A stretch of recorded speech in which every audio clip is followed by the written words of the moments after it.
Folks, Black Star Network is here.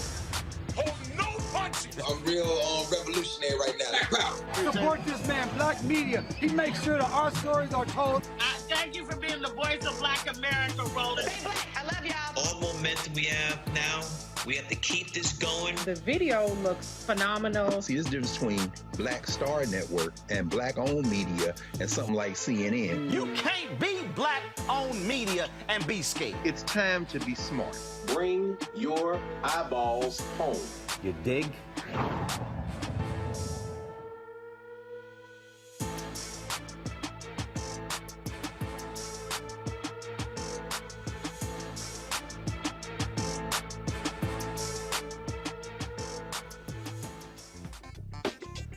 Today is Tuesday, July 12, 2022. Coming up on Roland Martin Unfiltered, streaming live on the Black Star Network. A new COVID variant, folks, is quickly spreading, causing serious health issues.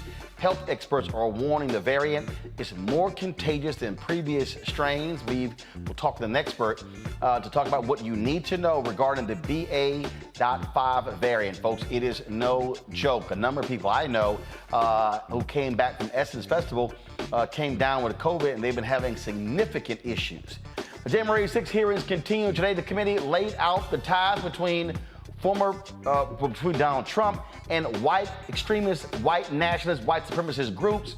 Folks, the testimony was shocking. And as the fight for reproductive rights carries on, we'll talk to Tonya Lewis Lee, director and producer of the documentary Aftershock, which takes a deep dive into the preventable maternal mortality crisis happening in America. Plus, our recap, some of the sights and sounds from the 2022 Essence Festival presented by Coca-Cola. We'll hear from the creators of the show, the Proud Family, as well as talk with a number of other individuals who have some great stories and great storyline, folks, and we'll have it all for you. It is time to bring the funk on Roland Martin Unfiltered on the Black Star Network. Let's go. He's got it. Whatever the miss, he's on it. Whatever it is, he's got the scoop, the fact, the find. And when it breaks, he's right on time and it's rolling. Best believe he's knowing.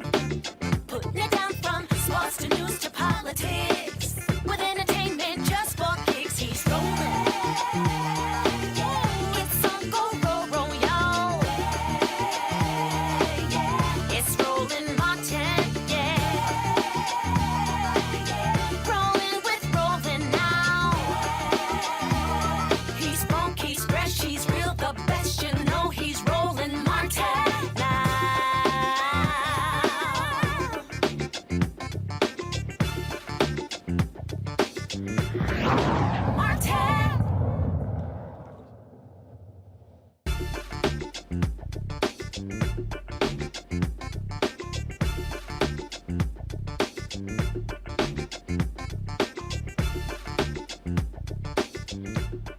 All right, folks, a new COVID variant is alerting the Biden administration, calling for folks to exercise renewed caution about the virus. The two new highly transmittable variants, BA.4 and BA.5, are spreading rapidly across the country. BA4 and BA5 are offshoots of the Omicron strain responsible for nearly all of the virus spread in the United States and are even more contagious than their predecessor. Now, again, folks are walking around as if COVID is all over, but it is not. Essence Festival pretty much became a super spreader event as a number of people have come down with COVID. I've talked to at least a dozen people who came back from New Orleans with COVID. Two of my staff members came down with COVID. Luckily, the rest of us did not. And folks, so to understand this variant and how easily transmittable it is, we're joined right now by Dr. Justin Turner. He's the CEO of Turner Care and the youngest and first black person to be the chief medical officer of Mississippi. Glad to have you back on the show, Doc. And so I was talking to some friends in Los Angeles this weekend, brothers and sisters. They were talking about how awful they were feeling, how bad it was. I saw this tweet where this one doctor said a lot of his MD friends were like, we're going to tough this thing out. It got so bad for them, they actually went and got Paxlovid. Another sister I talked to, she's in her early 30s. She could not get Paxlovid. They said because of her age, so they gave her a Z-Pack. But then I talked to a brother who got COVID in New Orleans. He's 70, and he said that he was prescribed Paxlovid. And so what is it about this BA4 and B5 strain that is so dangerous? Yeah, well, first of all, thanks so much for allowing me to come on the show today. So the BA4 and the BA5 is a new subvariant, and compared to the previous variants that we know that COVID has produced, this one appears to escape. It appears to not have the same ability to be improved from having a prior infection, because you have some patients who have had COVID in the past and they kind of built up this immunity, which kind of protected them for about 90 days or so. So we're seeing a lot of patients who are basically having reinfection and they're not having the same protection from the natural immunity. Even patients who've been vaccinated, we're seeing that these two particular variants are escaping that as well. So the protection that our nation has been afforded from either having a prior COVID infection or being vaccinated or being boosted, we're not seeing the same level. All right. Now, there still is some protection, but compared to all of the other variants, for whatever reason, the particular variants of the BA4 and the BA5 is not giving us the same protection. And I don't want to jump too far ahead, but right now, we have scientists that's working to try to work on a particular booster that specifically targets Omicron, which has more, things on the spike protein, which are allowing it to be more contagious. Now, the good news is we're not seeing the same level of deaths compared to before, but hospitalizations have increased, cases have increased. Matter of fact, hospitalizations have doubled since May. But like I said, on the good side, we're now seeing probably about 300 deaths a day compared to last winter, where we were seeing about 3,000 a day. So now, do you think that's because of the number of people who at least had one or two doses?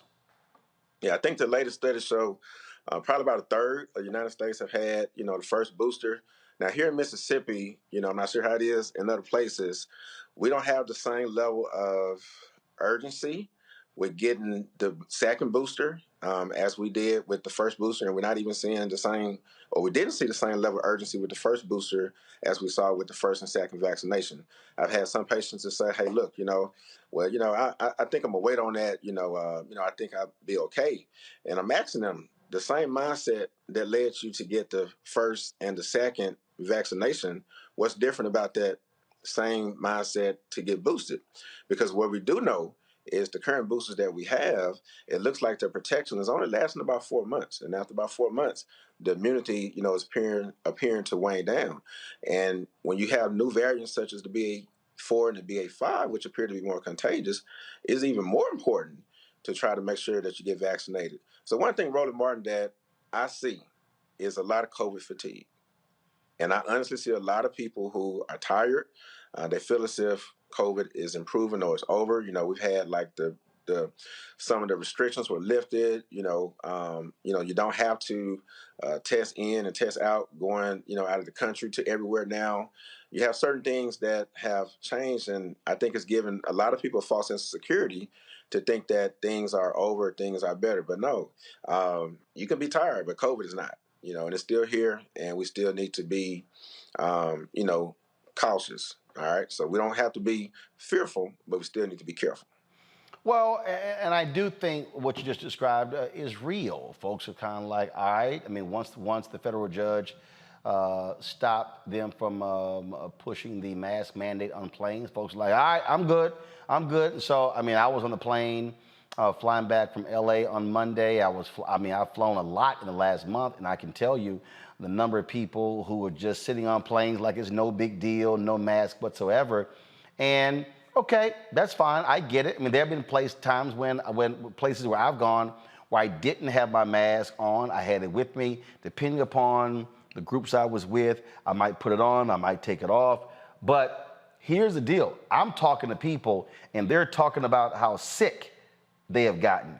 And as somebody who's had COVID twice, I'm just not interested in going through that crap again. Yeah, it does appear that these particular variants may penetrate the lungs more than what we saw before, and each variant has been different. We saw early on how a lot of people had loss of taste and smell, and I think in my practice with Omicron and what a lot of providers have seen here in Mississippi, Omicron kind of impacted the sinuses more. We had like so many patients who come in and say, "Look, doc, I just need my sinus shot. Let me get my Decadron. Give me some sinus medicine." And I'll probably say the second time I got it, it was back in May. It wasn't significant. It really was in the sinus. But again, I'm talking to folks right now, and they're talking about lungs, how this variant is going right after their lungs. Yeah, so we really just need people to be vigilant. If you have anything going on that's not normal, and here's the deal. With the new variants being like way more contagious compared to like the Delta variant and other ones before, man, you can spread this like wildfire through your family, at home, at church, or at a large indoor gathering before you even have symptoms. When you think about the incubation period and your level of being able to, spread this, I mean, it can happen before you even go get tested. And I unfortunately have had a lot of patients they've waited till like day 3, day 4, day 5 after trying stuff at home, and they're like, well, let me go and get tested. But by that time, they've already spread it to so many people. So like I said, we're fortunate right now because it doesn't appear to be as deadly as like the Delta variant. But who knows? Who knows what's going to happen in the fall? We don't know. So we just need anyone that's listening to know that if you have any symptoms at all, matter of fact, go ahead and get tested. Now, fortunately, compared to last year, a lot of people have access to your home COVID test. If you hadn't gotten them, go ahead and get those and go ahead and get tested. Especially the free ones the government is giving out. Exactly. It's like if it costs a whole bunch, we'd be complaining saying it's expensive, but it's free, and a lot of households are not even taking advantage of it, and that has saved so many different lives because those patients would probably be where? In my office, in the lobby, waiting to get tested and spreading it. But now they're at home, they're getting tested, they're calling me, and you brought up the Paxlovid. So this is also something that's different compared to last year. We have more medications out there that are helpful, and without trying to get too deep in the science, a lot of people are familiar with Tamiflu. So we know historically, anytime you get the flu, there's an antiviral called Tamiflu that you can take that works best if it's taken within 48 hours of your first symptoms. Well, Paxlovid and other antivirals are kind of similar to that. All right, so if you do get diagnosed with COVID, know that there are more options now compared to what we had, a year ago. And it's basically for people who have mild to moderate COVID and are at high risk of having, complications or being hospitalized. Everyone is not eligible for it, but talk to your doctor, all right? Not Google, not Facebook. Talk to your doctor to help determine if you're a candidate. Because like you said with your friend, Roland, everyone can't take it because there are some specific drug interactions that's out there. But, when I tell you that the alternative is so much worse as far as COVID, and not just COVID, a lot of people have long COVID. We're seeing anywhere from 10 to 30% of people who are diagnosed with COVID having problems 2, 3, 4 months down the road.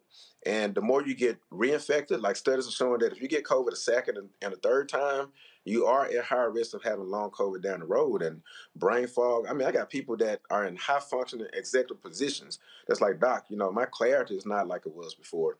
I'm having trouble leading my meetings. A lot of people, are underestimating the totality of long COVID, but we see it, and it's not something that you want. So please get your booster if you're eligible for it. If you haven't been vaccinated, it's not too late. And just know that, do your part. Do your part. All right, then, Dr. Justin Turner, I certainly appreciate it. Thanks a lot.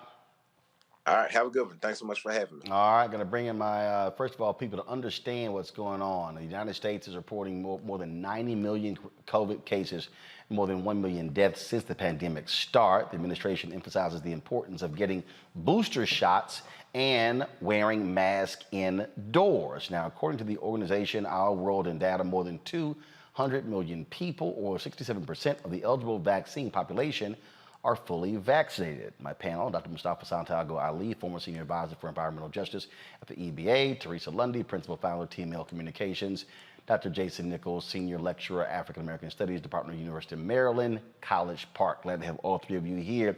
Mustafa, what are you seeing out there? Are you seeing people that, frankly, after they dropped the mask mandate on airplanes, after they pretty much stopped them in stores, requiring showing boosters, showing vaccinations, requiring folks to get tested, that people are just sort of like, we cool, we chill, let's just go back to business as usual until they get sick?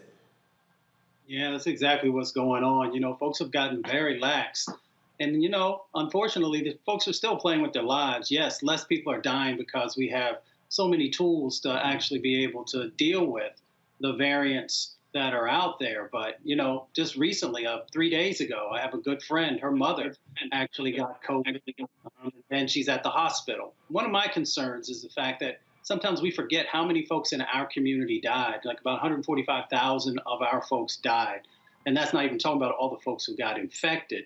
And then we have the infrastructure question as well. I appreciate Dr. Turner, but I'm also very aware that there have been a number of rural clinics and other healthcare facilities that have closed down over the last few years, even though we had an infusion of cash into that space. And then, as we all know, when you look around now, you no longer see the testing sites that were there. Luckily, we have the home testing, which is important. But if you get a positive there, then you need to be able to make it to a medical facility to make sure that you're validating that you actually have the virus. So we still inside of our community have a lot of disparities that are going on.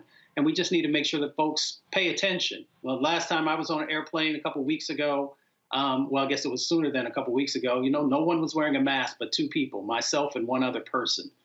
So we just need to make sure that we're protecting our lives. We're valuable, and we need to honor that. Look, I know someone, a well-known person, Teresa, got COVID, and they're having issues walking. This person is one of our seniors.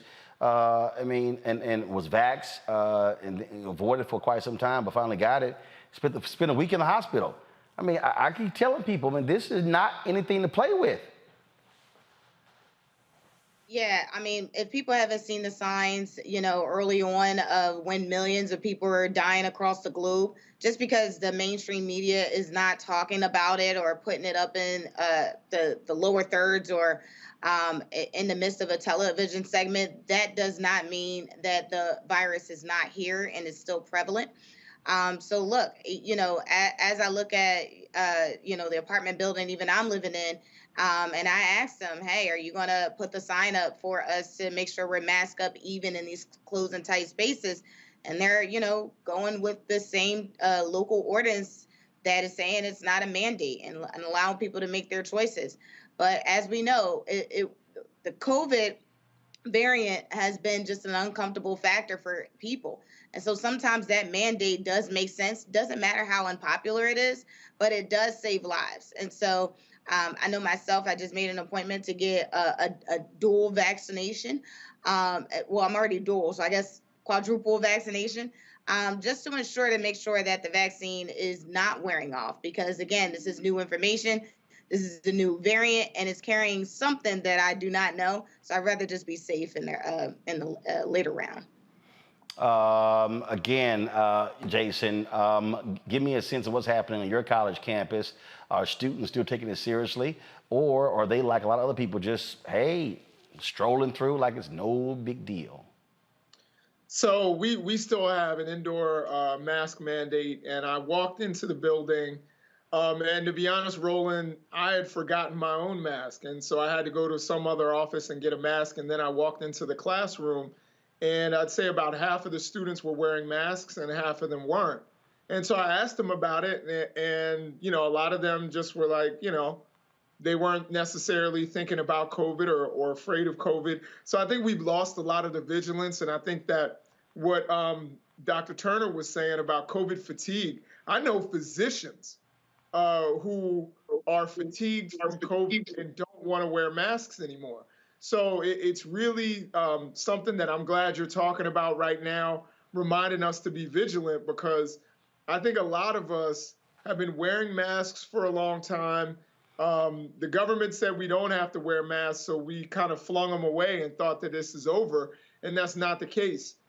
We need to remain vigilant. I'm terrified after you said that one of your friends or your colleagues can't walk, or I'm terrified about going. I want to visit my grandmother, my 93-year-old grandmother. I want to visit her. And so I realize that I have to be vigilant right now in mask wearing. And, I'm triple vaxxed, but not quadruple vaxxed. So I'll definitely consider getting that 4th shot. Again, folks, if y'all want to play around with this, be my guest. But trust me, you don't want to be one of those folks who's laid up and sick and go, damn, I should have listened, or I should have sat there and put the mask on. All right, y'all, got to go to break. We come back. We're going to talk about today's January 6th committee. And we done told you these were some racist thugs. And the reason that they were so angry was because they didn't like that black people turned out in huge numbers in the 2020 election. Well, today's hearing showed you how these thugs partner with these white racist oath keepers to try to overthrow the results of the election. We'll discuss that next on Roland Martin Unfiltered on the Black Star Network. Don't forget to download the app. Apple phone, Android phone, Apple TV, Android TV, Roku, Amazon Fire TV, Xbox One, Samsung Smart TV. Also, if you want to join our Brain the Funk fan club, you can do so by sending your check or money order to P.O. Box 57196, Washington, D.C. 20037-0196. The Cash App is $RM Unfiltered. PayPal is R Martin Unfiltered. Venmo is RM Unfiltered. Zelle is RolandSMartin.com. Roland at RolandMartinUnfiltered.com. All the folks who give during the show, I'm going to give you a shout out. Speaking of shout outs, let me go ahead and shout out the people who've actually sent in checks and money orders. Yvonne Magwood, Diane and Michael Jefferson, Brenda Witherspoon, Betty Saucer, W. Smith, Sandy Royster, Carnelia Blagrove, Irvin Camp, Nancy Sims, Donna McAdoo Kelly, Tracy Chapman, Phyllis Goodwin, Ken Davis, Anthony Steele, Cynthia Patton, E.R. Wilson, Thomas Lee Shearer Sr., Jaquez Baruch, Don Jones, Pamela Morgan, Gaynell Lewis, Moses J. Cooper, Titus Hughes, Catherine Rose, Rayford Crowder, Lula Flowers, Lucille Santos, Elliot Newton, Lester Hawthorne, Jerry Harper, Alfonso Strong, Cheryl Taylor, N.J. Piles, Maxine Williams Gaboizo, M. Banks, Patrick Ellis, Kelly Parker, Pamela Williams, Taft Hall, Eddie Baggs, and Norma Mashore, Henry Shelby Jr., Florentina Coles, Diane Riley, Vivian Washington, Clyde and Robin Hilliard, as well as Sherry Taylor. And all of y'all who are watching on YouTube and Facebook, y'all, hit the like button. Don't take long. It ain't that hard. So some of y'all be riding for free. All you have to hit the like button. And so right now, we got more than 1,000 watching right there on YouTube. Only 316 likes. If 1,000 y'all are watching, why in the hell we in 1,000 likes? Hit the button.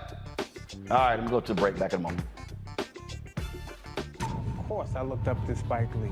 Of course, who didn't? I mean, he's a genius. But then also, I was this kid from Brooklyn, right? That felt like, Give me my damn respect. I made this, this creative art, right, that people are responding to. And it would have been great if we had the opportunity to sit one-on-one. Hold on one second. Okay. Spike. What's up, babe? So I'm in LA right now. I got a one-on-one series with my network, Black Star Network. And I'm interviewing Maddie Rich. I appreciate that, bro. That's a big moment, man. That was like, man, that was good. Got me all choked up. That's good. Well, I'm all about connecting. Appreciate that.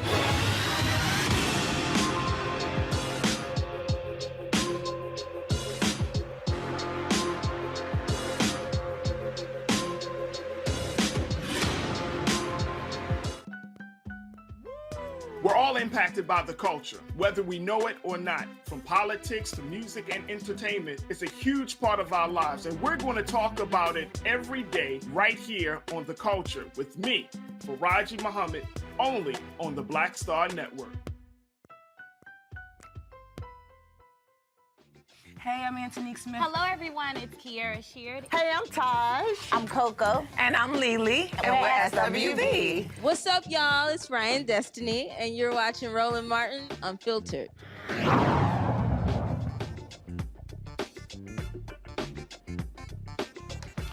All right, folks, the January 6th committee laid out what they believe to be the origins of the violence at the U.S. Capitol that took place on January 6, 2021. Today, members of the committee used video testimony and live witnesses to describe what Donald Trump did in his call to action in a December tweet.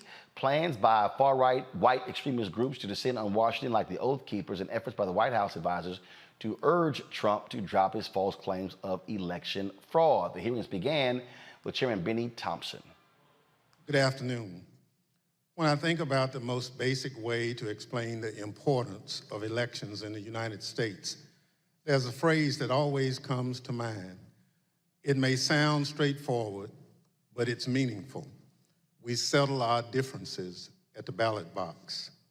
Sometimes my choice prevails, sometimes yours does, but it's that simple. We cast our votes, we count the votes. If something seems off with the results, we can challenge them in court, and then we accept the results. When you're on the losing side, that doesn't mean you have to be happy about it. And in the United States, there's plenty you can do and say so. You can protest, you can organize, you can get ready for the next election to try to make sure your side has a better chance the next time the people settle their differences at the ballot box. But you can't turn violent. You can't try to achieve your desired outcome through force or harassment or intimidation.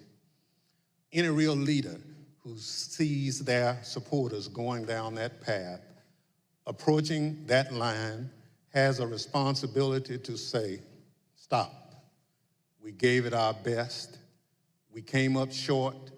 We try again next time, because we settle our differences at the ballot box.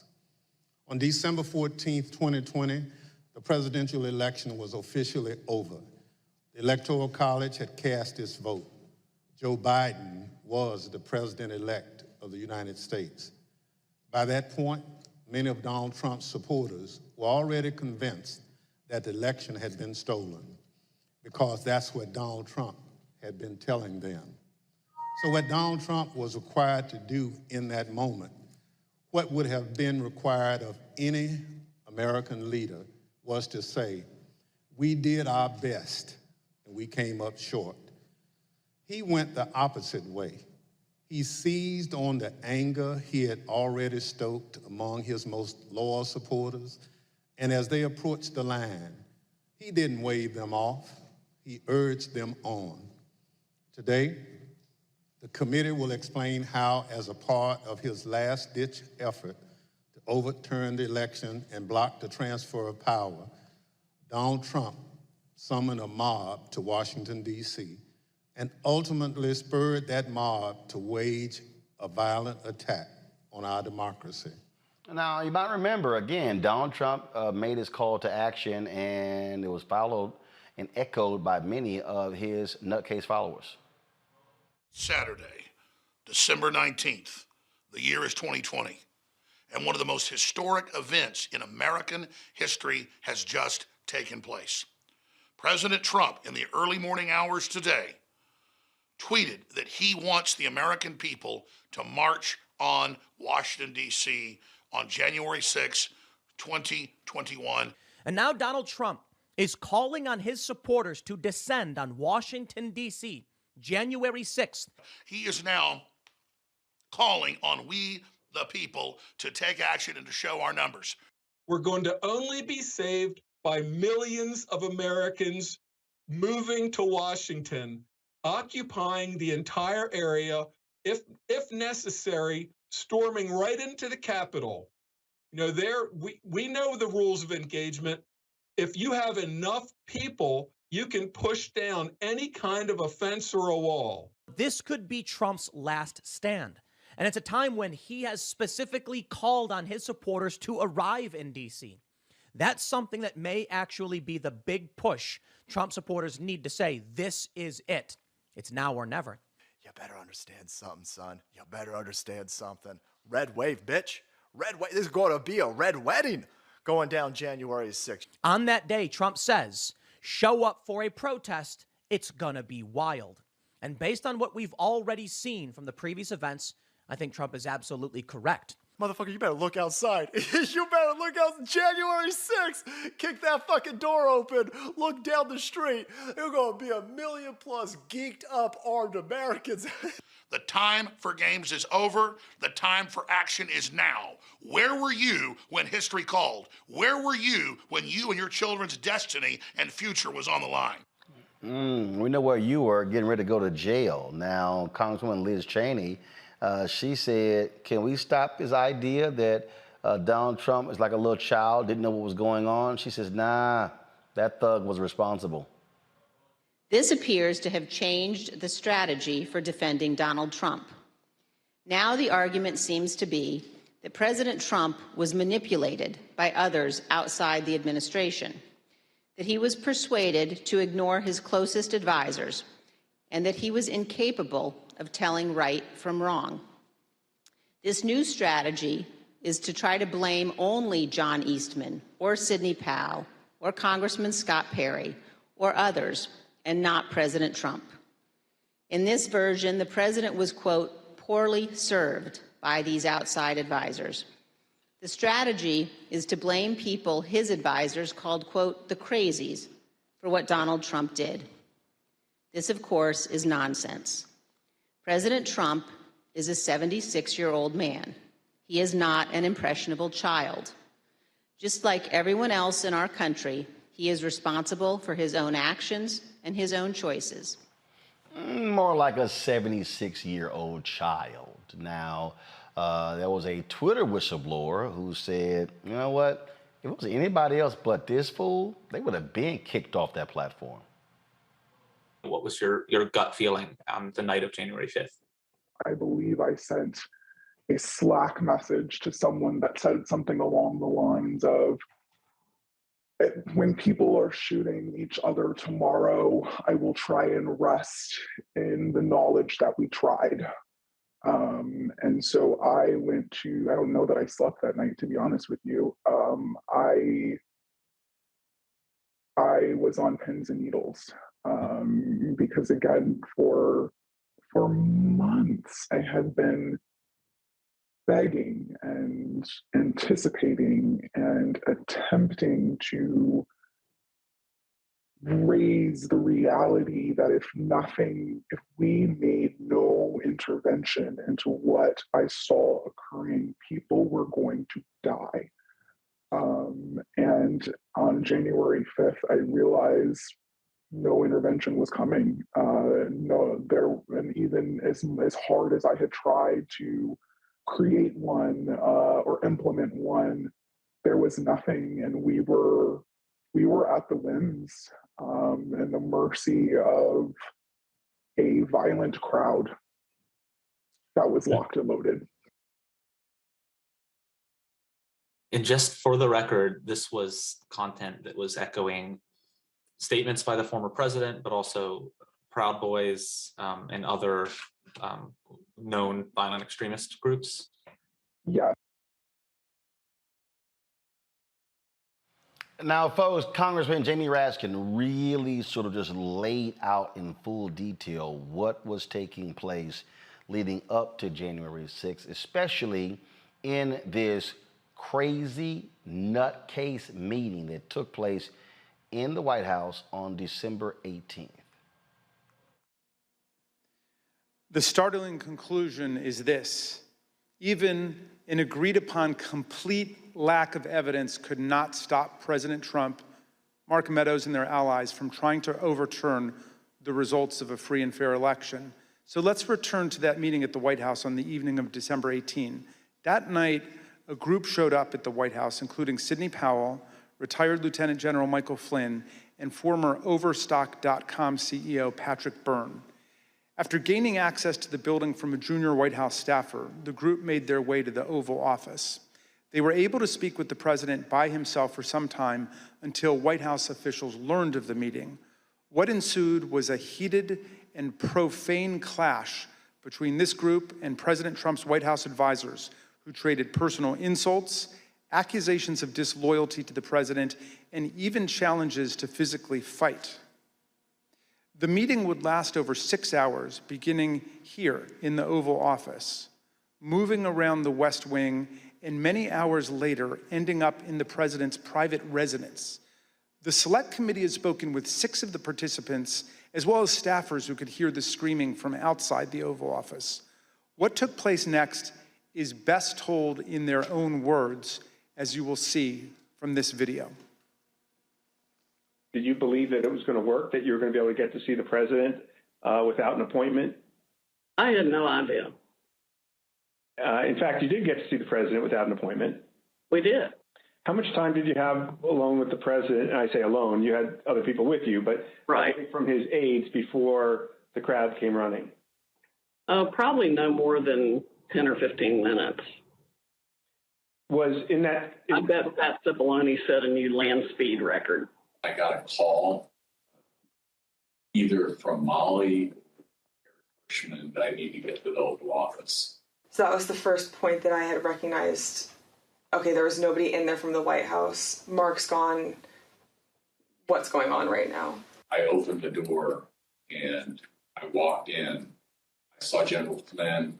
I saw Sidney Powell sitting there. I was not happy to see the people in the Oval Office. Explain why. Well, again, I don't think they were providing.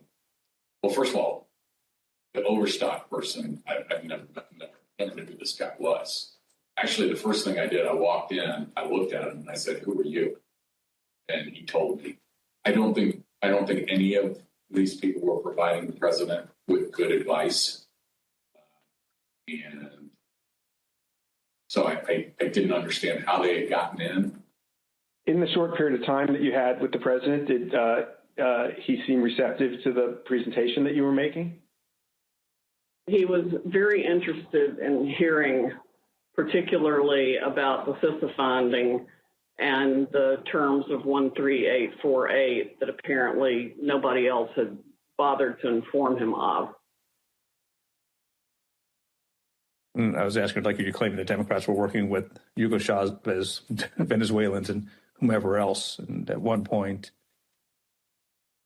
General Flynn took out a diagram that supposedly showed IP addresses all over the world, and who was communicating with whom via the machines, and some comment about like Nest thermostats being hooked up to the internet.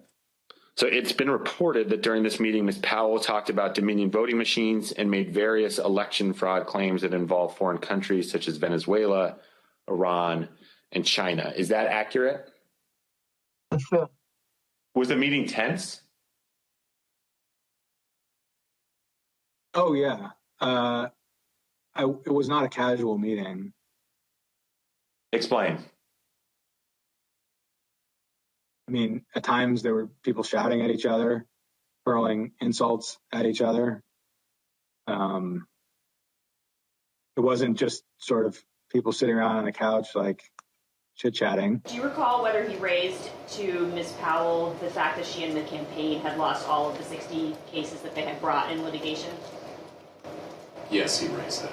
And what was the response? I don't remember what she said. I don't think it was a good response. Cipollone and Hirschman and whoever the other guy was showed nothing but contempt and disdain of the president. Yeah, I remember the three of them were really sort of forcefully attacking me verbally. Derek, and we were pushing back, and we were asking one simple question as a general matter. Where is the evidence? So, what response did you get when you asked Ms. Powell and her colleagues, where's the a variety of responses based on my current recollection, including, can't believe you would say something like, things like this, like, what do you mean, where's the evidence? You should know, and things like that, or, a disregard, I would say, a general disregard for the importance of actually backing up what you say with facts. And, then there was discussion of, well, we don't have it now, but we will have it or whatever.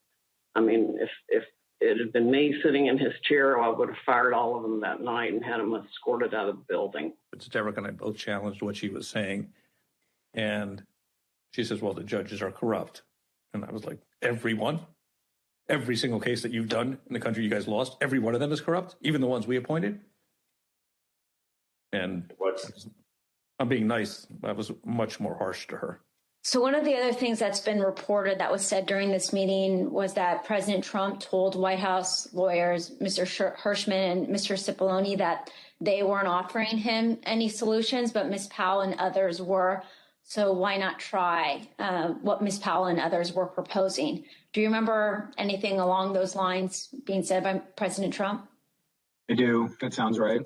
I think that it got to the point where the screaming was completely out there. I mean, you got people walk in, it was late at night, it had been a long day, and what they were proposing, I thought was nuts. I'm gonna categorically describe it as, you guys are not tough enough. Or maybe I put it another way, you're a bunch of pussies. Excuse the expression, but I'm almost certain the word was used. Flynn screamed at me that I was a quitter and everything, kept on standing up and turning around and screaming at me. And at a certain point, I had it with him. So I yelled back. I had to come over, or sit your effing ass back down. The president and the White House team went upstairs to the residence, but to the public part of the residence, the big parlor where you can have meetings in the conference room. Oval? They call it the yellow oval? Yes, exactly, the yellow oval office. I always called it the upper. And I'm not exactly sure where the Sydney group went. I think maybe the Roosevelt room. And I stayed in the cabinet room, which is kind of cool. I really like that. All by myself. At the end of the day, we landed where we started the meeting, at least from a structural standpoint, which was Sidney Powell was fighting, Mike Flynn was fighting. They were looking for avenues that would result in President Trump remaining President Trump for a second term. The meeting finally ended after midnight. Here are text messages sent by Cassidy Hutchinson during and after the meeting. As you can see, Ms. Hutchinson reported that the meeting in the West Wing was unhinged. The meeting finally broke up after midnight during the early morning of December 19.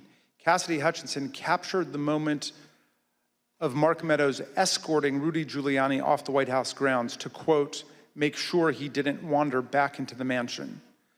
Certain accounts of this meeting indicate that President Trump actually granted Ms. Powell's security clearance and appointed her to a somewhat ill-defined position of special counsel. All right, y'all, we got more. Stephen Ayers, that racist, he was with the Oath Keepers. He talked about really what they really are. Sometimes we say, get the popcorn. I'm like, no, we gotta get the salad. So please, show more. Mr. Van Tatenhove, can you help us understand who the Oath Keepers are? I can, thank you. My time with the Oath Keepers began back at Bundy Ranch with that first standoff when I went to cover them as an independent journalist. I then subsequently covered two more standoffs, the Sugar Pine Mine standoff and the White Hope Mine standoff. It was at that time that I was offered a job as national media director and an associate editor for the webpage. So I spent a few years with the Oath Keepers, and I can tell you that they may not like to call themselves a militia, but they are. They're a violent militia, and they are largely Stewart Rhodes. And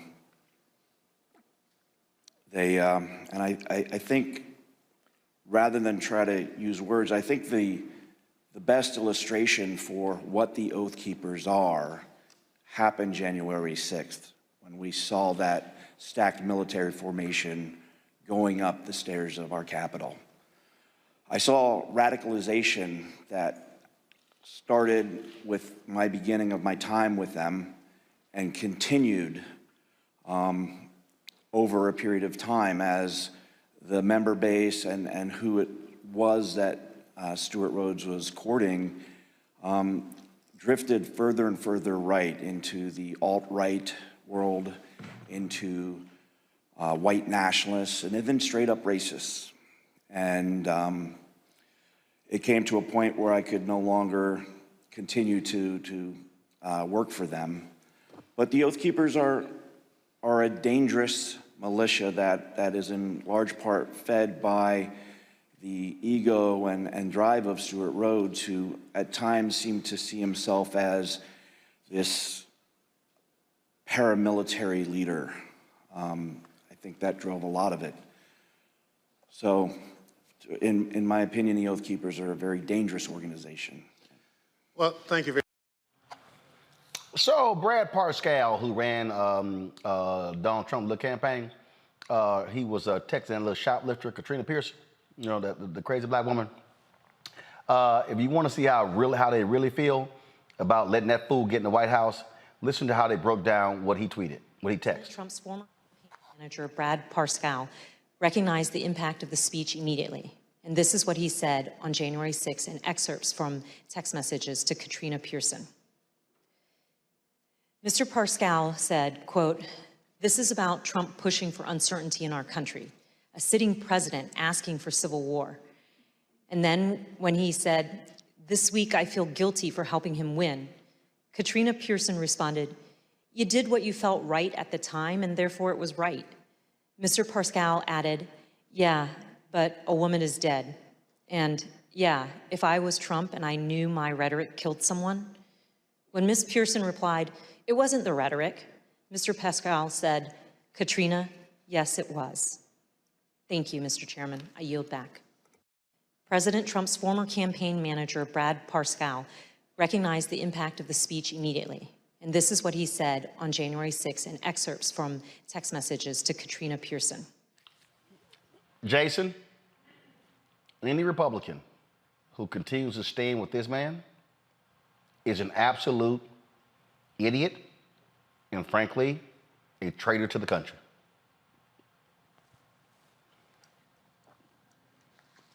You're on mute. I agree 100%. What terrifies me is that I don't think that, if this had happened 30 years ago, the entire country would have been fixated on it. There would not have even been a discussion about Donald Trump potentially being president in 2024. But here we are, where people choose what they want to pay attention to, what they think is relevant, whom they believe, even with a mountain of evidence in their face, they find some sort of cognitive dissonance in order to dismiss it. And we could very well, unfortunately, although the polls say that Biden beats Trump narrowly and that Vice President Kamala Harris, if she is thrust into that role, beats Trump narrowly, that we could have another Trump presidency. To me, that's terrifying. And I think you're going to see, a lot of these people who have testified to the truth, they're going to be torn down. They're going to be torn apart. They're going to be called rhinos. And it's really a unique time in history.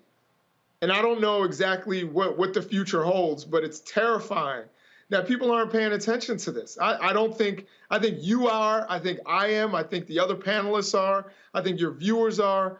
But there are millions upon millions of people who actually still believe, despite all of this evidence, despite the words of the people who were involved in this attempt to overthrow democracy, they still believe the election was stolen.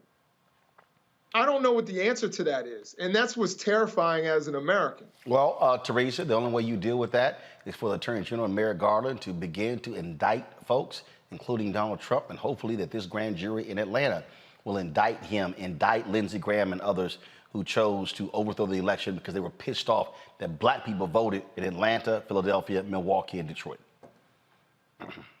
You're absolutely right. This is where the justice system actually takes its place, and not only American democracy, but also the law. And so, looking forward to hearing those rollouts. I think right after the January 6th hearings, we should be hearing what some of those charges are looking like. I think it was definitely a shock factor of what's been happening with some of the subpoenas that's been coming out. But it looks like people are now changing their minds and starting to change their story. And they're understanding that, look, Trump actually lost. And thus there is no more backing. And we have to figure out what our next steps is. Sometimes it's just not a book or a podcast. Sometimes it's just telling the truth and shaming the devil. Mustafa, it's very simple. These people cannot be near anywhere elected office, and there must be far more aggressive action being taken against everyone involved. Without a doubt. It's interesting what Jason and Teresa shared. All of that is correct, but it's even deeper than that. You got to really understand the dynamics that are playing out. Trump wanted to have a civil war, if you will, and he felt that he could control that civil war and that he would be the only one who would be able to stop it. So then folks would gravitate once again to him and see him as a savior. So let's unpack that a bit further. We know that when you're looking at folks like the Oath Keepers and these other groups, the Proud Boys, there are over 300 militia organizations in the United States of America right now today. That's the conservative number. There are 20,000 members who are part of that. We also know that folks who participated in the January 6th insurrection brought guns, and now we've also heard testimony that there were explosives that were a part of that. So when you have that depth of planning, that folks were very serious about this, but they knew that they couldn't do it by themselves, so they needed folks inside the White House and other politicians to be able to achieve the goals that they have had for a long time. If you go and look at their manifestos and these other types of things, they're very clear about the things they want to do. Indeed. All right, folks, got to go to break. When we come back, we're going to talk with Tonya Lewis Lee. She is working on a documentary that is important. I keep telling y'all, these fake conservatives keep saying they're pro-life, but y'all notice they never say a damn thing about the high incidence of black women having issues when it comes to children. Is that also life? We'll talk about her documentary next on Roland Martin Unfiltered right here on the Black Star Network.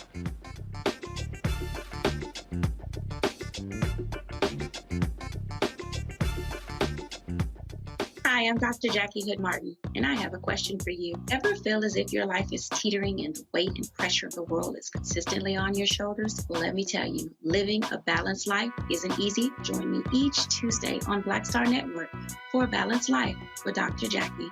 We'll laugh together, cry together, pull ourselves together, and cheer each other on. So join me for new shows each Tuesday on Black Star Network, A Balanced Life with Dr. Jackie.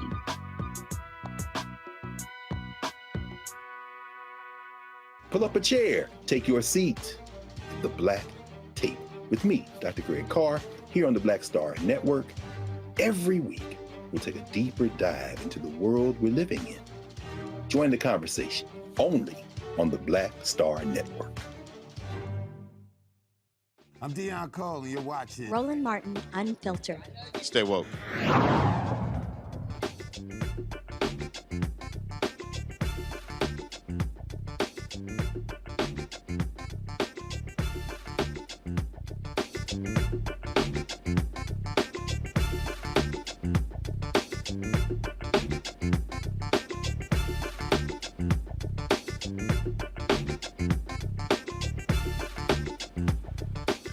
The Supreme Court's decision to leave abortion to states amplifies the disparities in Black women and reproductive health. Now, Tonya Lewis Lee, co-director, producer, she's a documentary called Aftershock. It looks at the preventable maternal mortality crisis in America from an often overlooked perspective, what a family experiences after the death of a mother. Check out the trailer.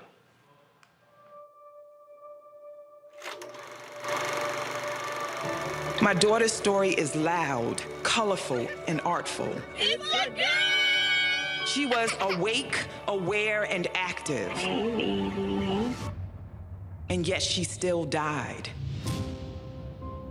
After she gave birth, Shamani was complaining that she had really sharp chest pains. The ambulance came. I'm telling them the symptoms. Is she on drugs? Next set of people come in. Is she on drugs? They kept asking her mother, is she on any drugs? I'm like, do y'all talk? We waited a solid 12 hours. She's gone. Black women are 4 times more likely to die than their white counterparts with the same symptoms. Why is that? This is a growing epidemic in our community. Hundreds and thousands of men are going through this same situation. You couldn't tell me that I wouldn't be there. I've never lived in this house without her. You just gotta keep pushing forward. I can't let Amber be another statistic. I had a plan, I had it mapped out. If these numbers were flipped around and white women were dying at the rate that Black women are dying, it would be a national crisis. We fight against maternal morbidity event by event in order to create change. We can turn our pain into power and make something of this. Shamani Gibson, we hear you, we see you. I planned on spending a lifetime with Amber. I wanted to give her my life. This way, I'm still going to. Sometimes the revolution will be tweeted, Instagram, Facebook. This fight is not over. When Black mothers die, there's a ripple effect. We call it Aftershock. Tonya, welcome back to Roland Martin Unfiltered. I was participating in a doc by Ben Watson. Ben Watson, former NFL player. And this very issue I raised with him. I said, when I hear these pro-lifers talk about this issue, I don't hear them talking about what you have in this documentary. I say, I don't hear them talking about these mortality issues in Mississippi, in Alabama, in Tennessee, in Texas, in Arkansas. I said, it's not coming up. I said, so y'all ain't pro-life. I said, they anti-abortion.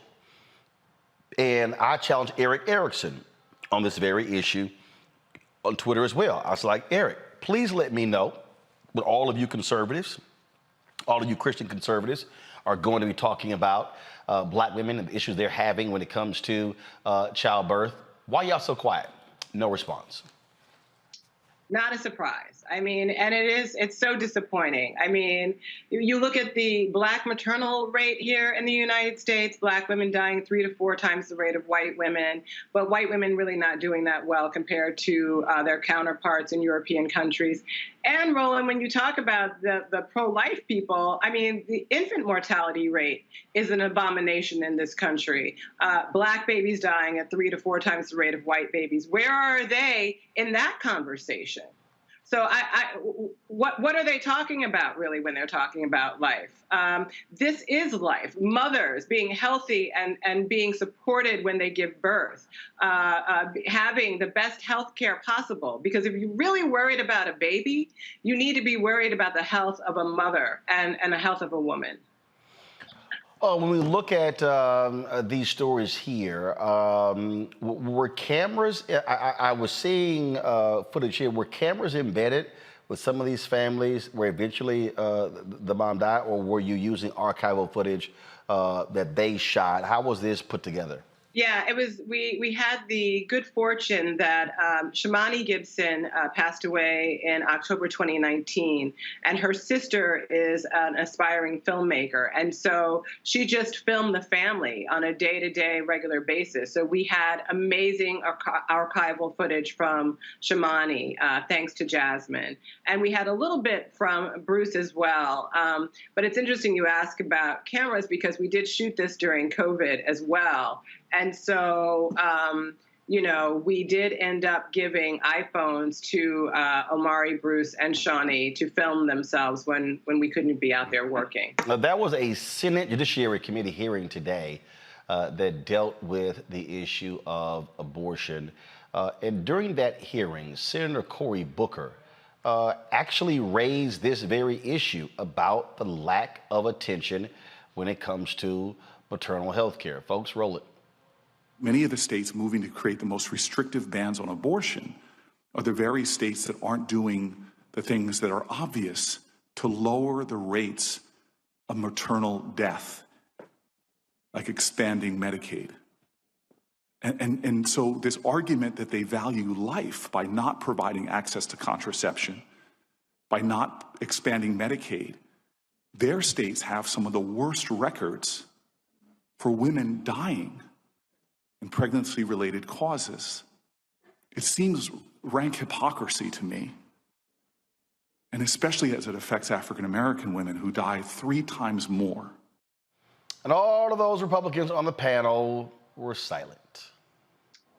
It really is something else. I mean, look, I guess their silence is telling us how they feel, and I think the good news is that people like Senator Cory Booker, he has been really a champion of the momnibus bills that have been moving through Congress. He has been on the forefront talking about maternal mortality. Vice President Harris, before she became vice president, was working. Representative Lauren Underwood has been working. So, you know, it's almost like a save ourselves kind of situation that we're in. Questions from my panelists. Teresa, you're first.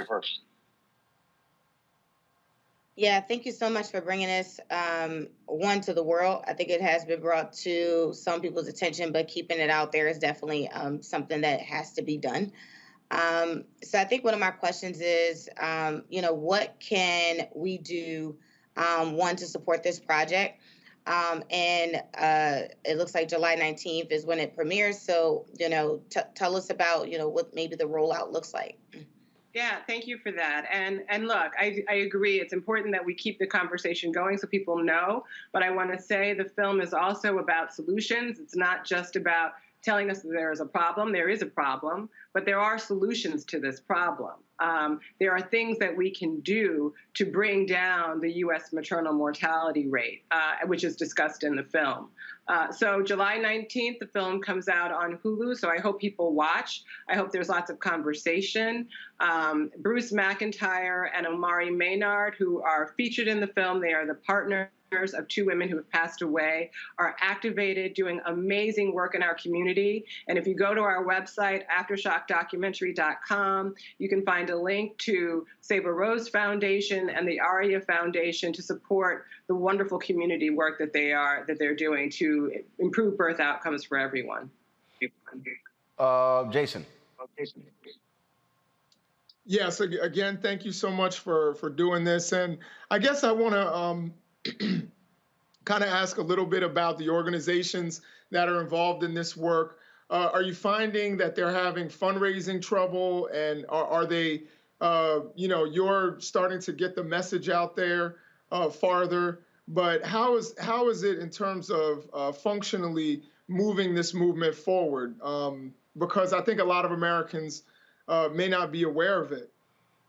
Yeah, I mean, there are some amazing reproductive rights warriors out there, reproductive rights justice warriors out there who are doing awesome work. Yes, they need resources and support. And they need to be amplified and lifted up. And that's part of what we're trying to do with the film, to raise awareness about the work that's being done on the ground from individuals, because this is a situation that will be solved from the people on the ground. So you have people like Kimberly Seals-Allers, who has her Earth app, which is an app that basically rates doctors and hospitals for the care that Black women receive when they go in for maternal care. And she's gotten some funding, but it's Earth spelled without, it's like birth without the B. You can check her out, see her work. There are people like Chanel Portia Albert, who is a doula in Brooklyn, who does great community work. And again, of course, Bruce and Amari and Shawnee, who Bruce is bringing a birthing center to the Bronx. He has a womb bus that's traveling around. So, the word is getting out there, and I think people are finding ways to be supportive, but, I think we all need to keep our ear to the ground and try to support and amplify those people who are doing the work as much as we can. Mustafa. Yeah, thank you for Aftershock. When I was in grad school, I actually worked on low birth weight babies and premature babies. And I noticed a difference between Black babies and lower wealth white women's babies and the losses that were going on, those types of things. My question is, when institutional racism is, woven throughout so many different types of things, what's our pathway forward? Is it through legislation? Is it through other sets of actions? What wisdom have you been able to garner through the work that you're doing? Yeah, I think it's an all hands on deck situation. I think that within the system, obviously, there are problems and there need to be fixes. I will say that the United States is the only industrialized nation that does not have midwifery at the center of women's health care. And their outcomes are better in other industrialized nations because they use midwives. The fact that midwives are not central to American women's healthcare is based on a racist premise. So we can do work to raise awareness about midwives, bringing midwives into the mix. Doulas are being more recognized, and we can bring them more into the mix. But really, I think generally what needs to happen is there needs to be a shift in our culture and the way we think about birthing. And women need to think about and realize that we have choice in the way we birth.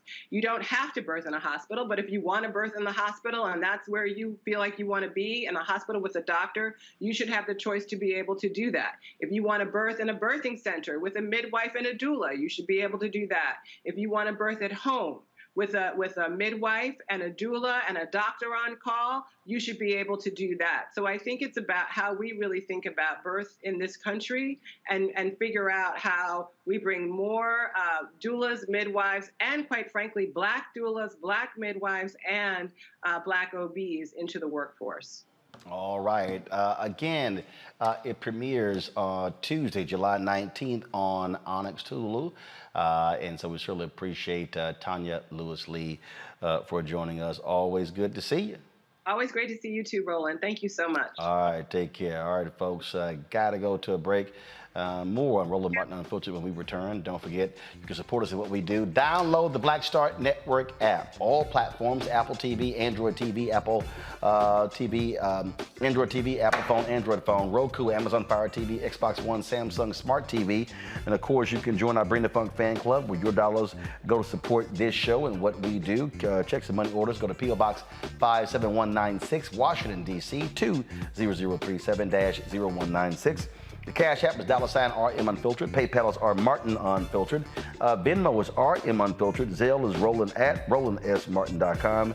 Roland at RolandMartinUnfiltered.com. Alexander Thomas, we certainly appreciate your contribution to the fan club. Let me also thank here. Give me 1 second. I got a couple of more. Pull it right here. Let's see here. Mr. Williams gave another donation here. I certainly appreciate it. Jerry Williams, thank you so very much for that, Jerry. And so again, those of you give during the show, I will be sure to give you a shout out right here. I'll be back in a moment. I'm Deborah Owens, America's Wealth Coach, and on the next Get Wealthy, have you heard that it's not how much you earn, but how much you keep that matters? Well, the secret to building wealth could be hidden in our tax code. That's right. Joining me on the next Get Wealthy is someone who calls herself the gatekeeper to the IRS. And she's going to be sharing the secrets and strategies you need to know, whether you're a business owner or an individual, how you can get wealthy. That's right here, only on Black Star Network. What's going on? This is Tobias Trevelyan. Hey, I'm Amber Stevens-West. Yo, what up, y'all? This is Jay Ellis, and you're watching Roland Martin Unfiltered.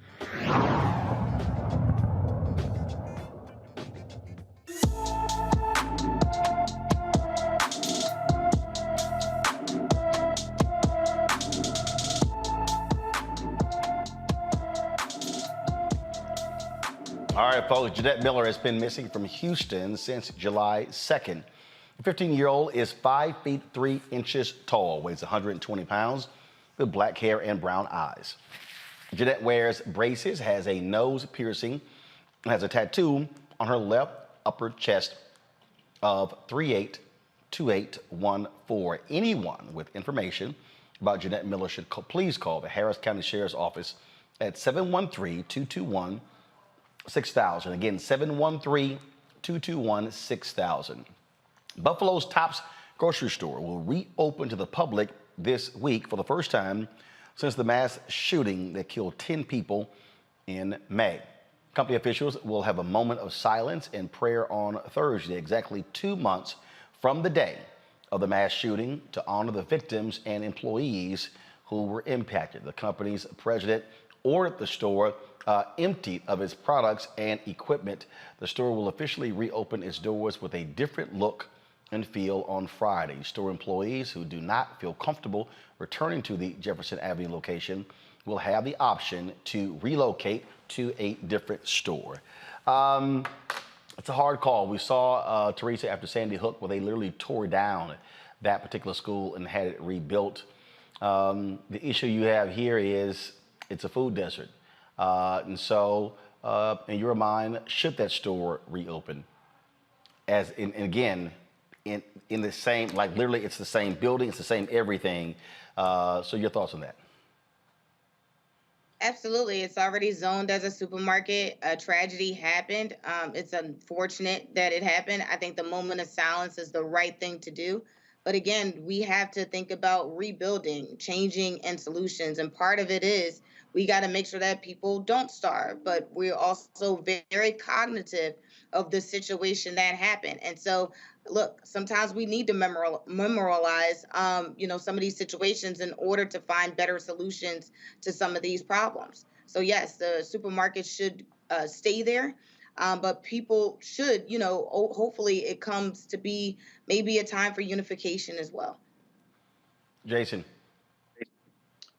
Yeah, I agree. I think it should open. I think there should be some way to memorialize what actually occurred in a way that can unify the community. I think that people can never forget what occurred there, and even the context in which it occurred.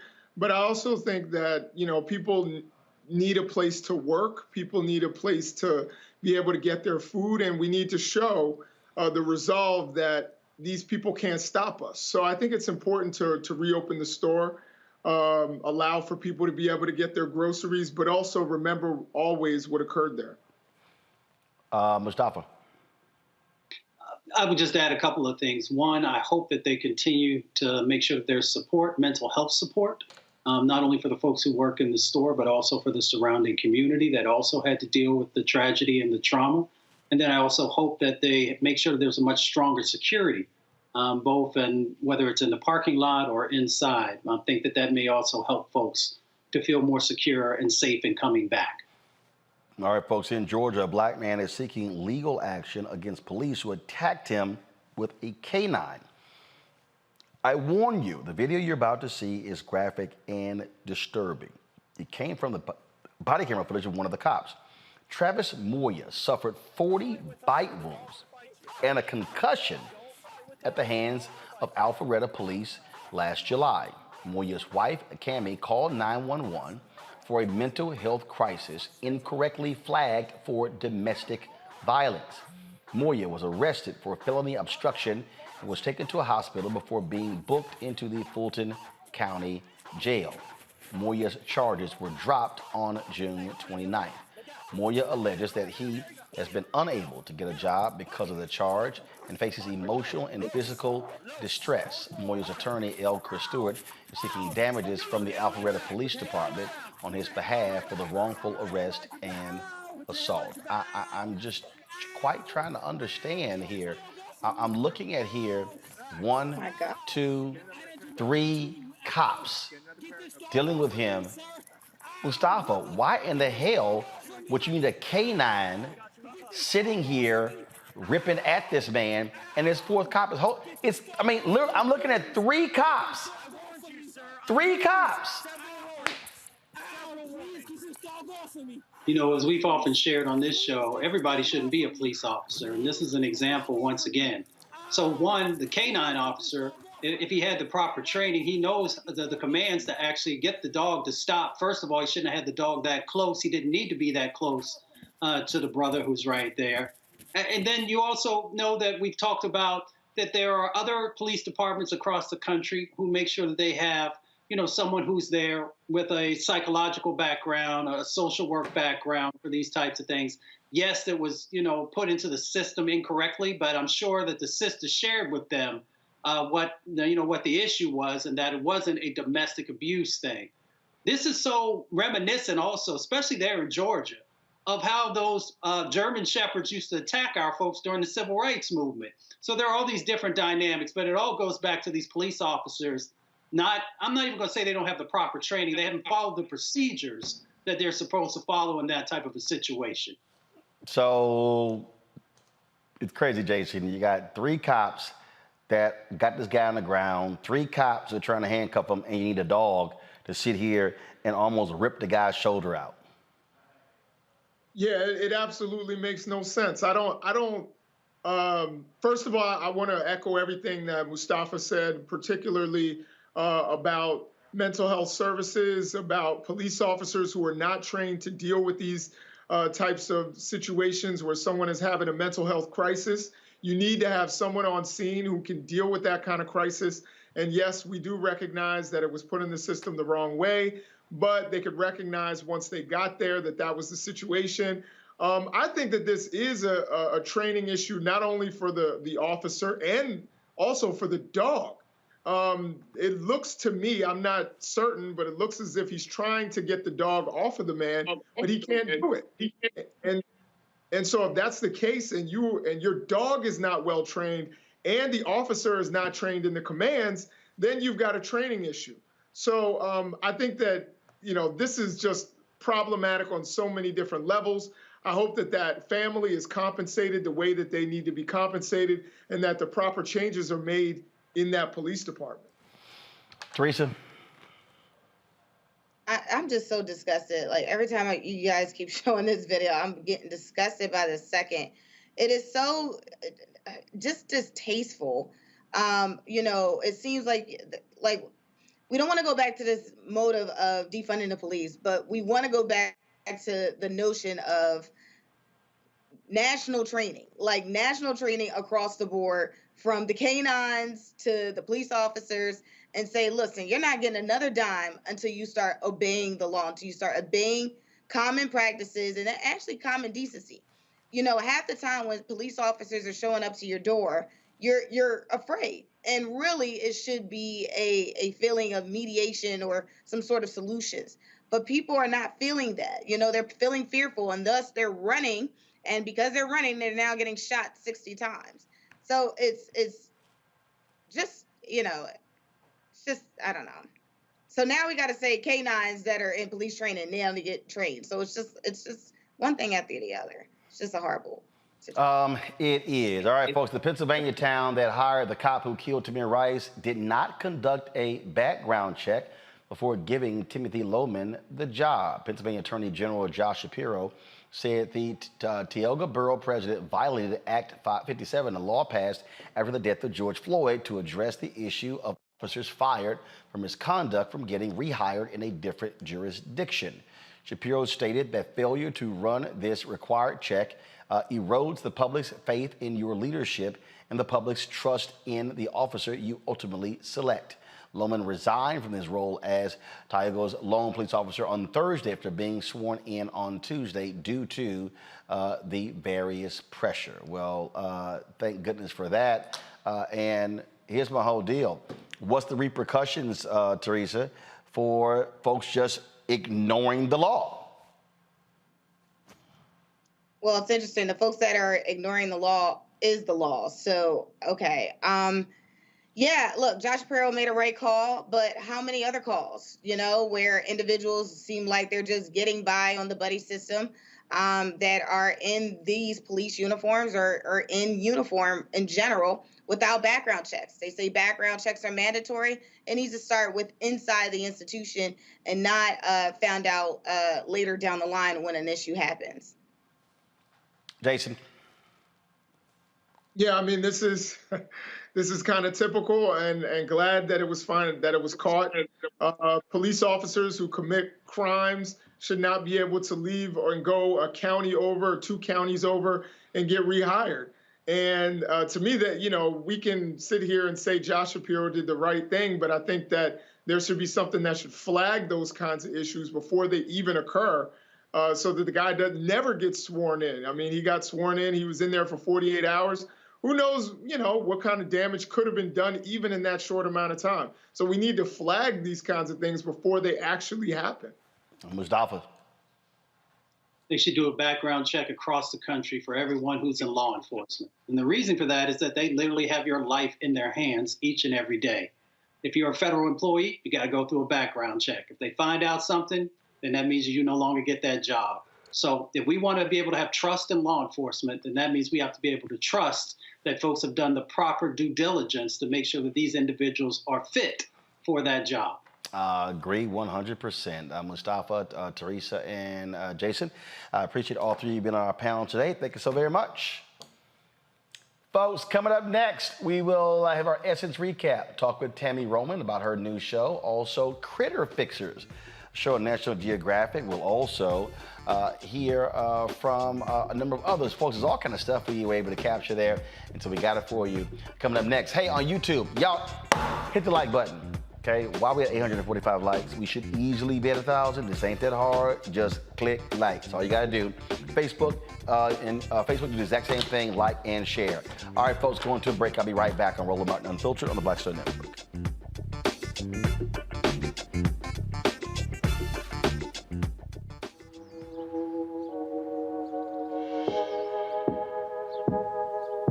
Hold fast to dreams. For if dreams die, life is a broken-winged bird that cannot fly. Hold fast to dreams. For when dreams go, life is a barren field, frozen with snow. Lots of oranges, half the sugar, 1,000% delicious. That's simple math. Say yes to simple. Made the simple way.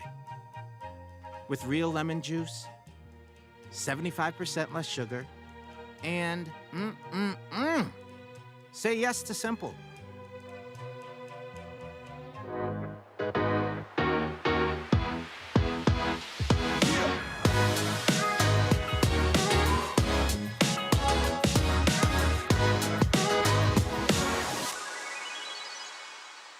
I'm Dr. Robin B., pharmacist and fitness coach, and you're watching Black Star Network.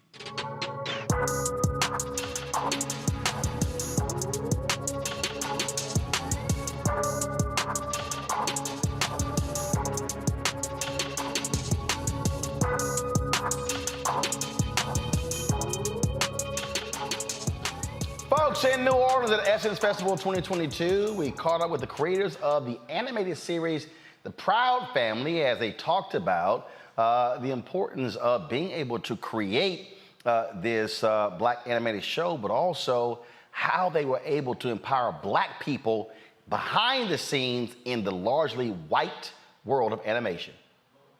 All right, so gents, how different is doing animation, doing with this as opposed to dealing with regular folks on screen? Is it a different creative process? Is it a different shooting process? And what makes it so unique? Well, I think animation to me is like a puppet with 1,000 strings, you know, and we're all just one of those strings that we can control. You know, I do the writing. But the real magic happens with the animation, and that's what these guys are magicians. And so it's first of all, it takes 2 years for us to get an episode out the door. So that's one episode. Oh yeah, you should see our flow chart for our schedule. It goes 2 years out, and then after that point, we have one a week. Boom, boom, boom. You know, but 2 years for that first one to hit. Wow. Yeah. That's not a normal process. Now, it's always the process with animation. That's why you always... No, meaning when we think about traditional television shows or movies. Oh, no, it's quicker. Yeah, because you got a camera, you shoot live and pump the editing room, throw some effects, bam. But for us, it's meticulously frame by frame. It's like, because we're creating something from completely nothing. And we're making you believe in who those characters are. We're making you believe that they exist in this world. And the words that are coming out of their mouth that are telling the story, we make you believe that that's real. And we're adding all the sentiment, all the humor, all the heart. You know, and that's where, you know, I mean, that's how we work. It's like, that's the great thing about how we put all this stuff together synergistically is that, you know, Ralph is a master storytelling guru, and we, as artists, we always love that stuff. Like, you know, we lean into that heavily when we see a great story with great characters. That's what we do this for. Now, how does it work? Because if you're shooting normal, okay, reshoot that scene, you can't go, hey, man, I ain't like what y'all just did. They look... Man, that's gonna be 4 months. So before y'all get to your part, y'all got to be on the same page. Right. Yeah, exactly. So we generate, look, we do all the things. We bring the actors in, we record the voices. And while we're recording the voices, the storyboard artists are starting to put together the storyboard, so we get them the real records real quick, just so they can be inspired by the vocal performances. And they put that together, and it's like a weird thing. For me, an animatic is like animation light. It's just where it's drawn in, but it's still moving. I thought it was a thing. I mean, for me, when I first started animation, I said, oh, we done. And Bruce said, no, man, that's an animatic. No color, ain't nothing on this shit. Ain't nothing cinematic on this shit. You like, it's a drawing. Right, yeah.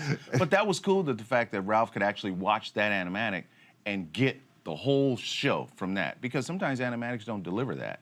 So the fact that he would see it and the whole crew would see it at its animatic phase is key for us, because now we just got to go in and really add those subtle nuances and all those little things that make it. First animation project?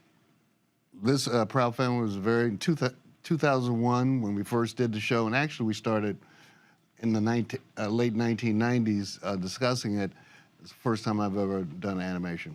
So obviously, again, you talked about him being the master, all his long story career, all winning the awards. Were you sort of like, damn, I'm getting hazed. This is a whole new thing. Because I mean, look, being new and different is different. Yeah.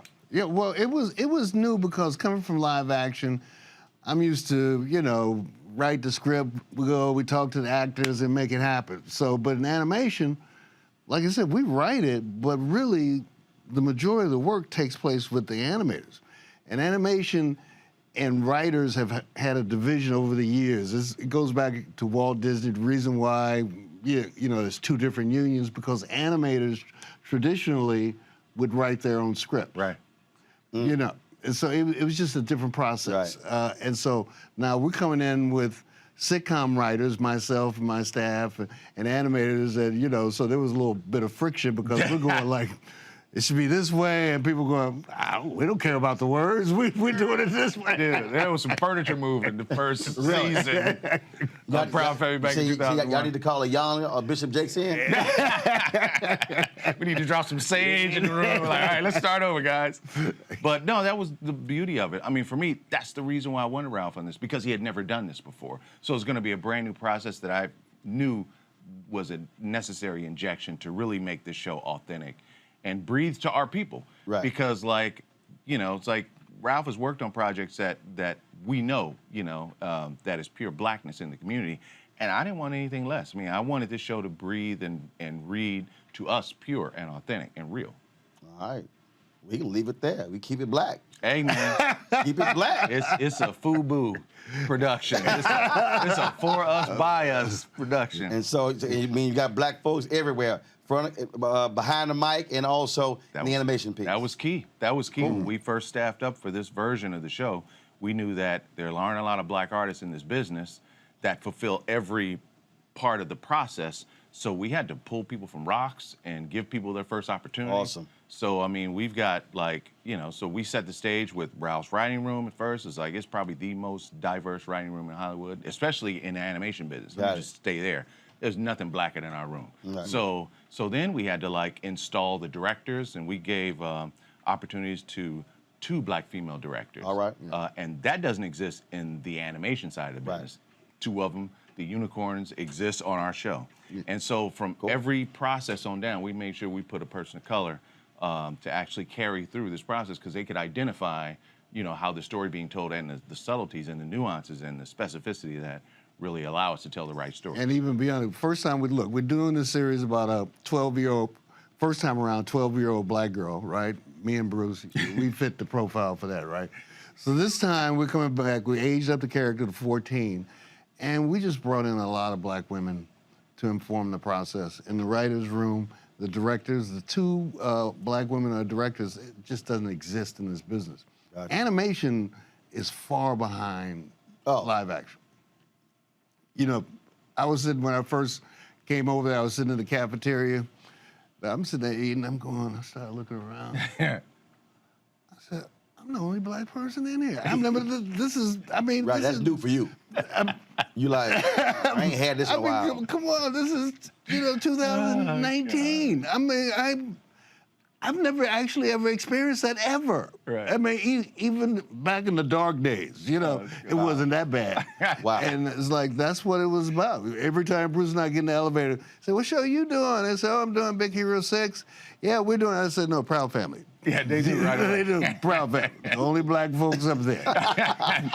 Proud Family. Right. So we're about changing that culture. There you go. And so we've really, on this second go around, we've really gone a long way. It's hot too. All right, cool. All right, well, gentlemen, I appreciate it. Yes, sir. All right, thanks so much. Okay. Yeah, good luck with it. Thank you, man. Appreciate you. All right.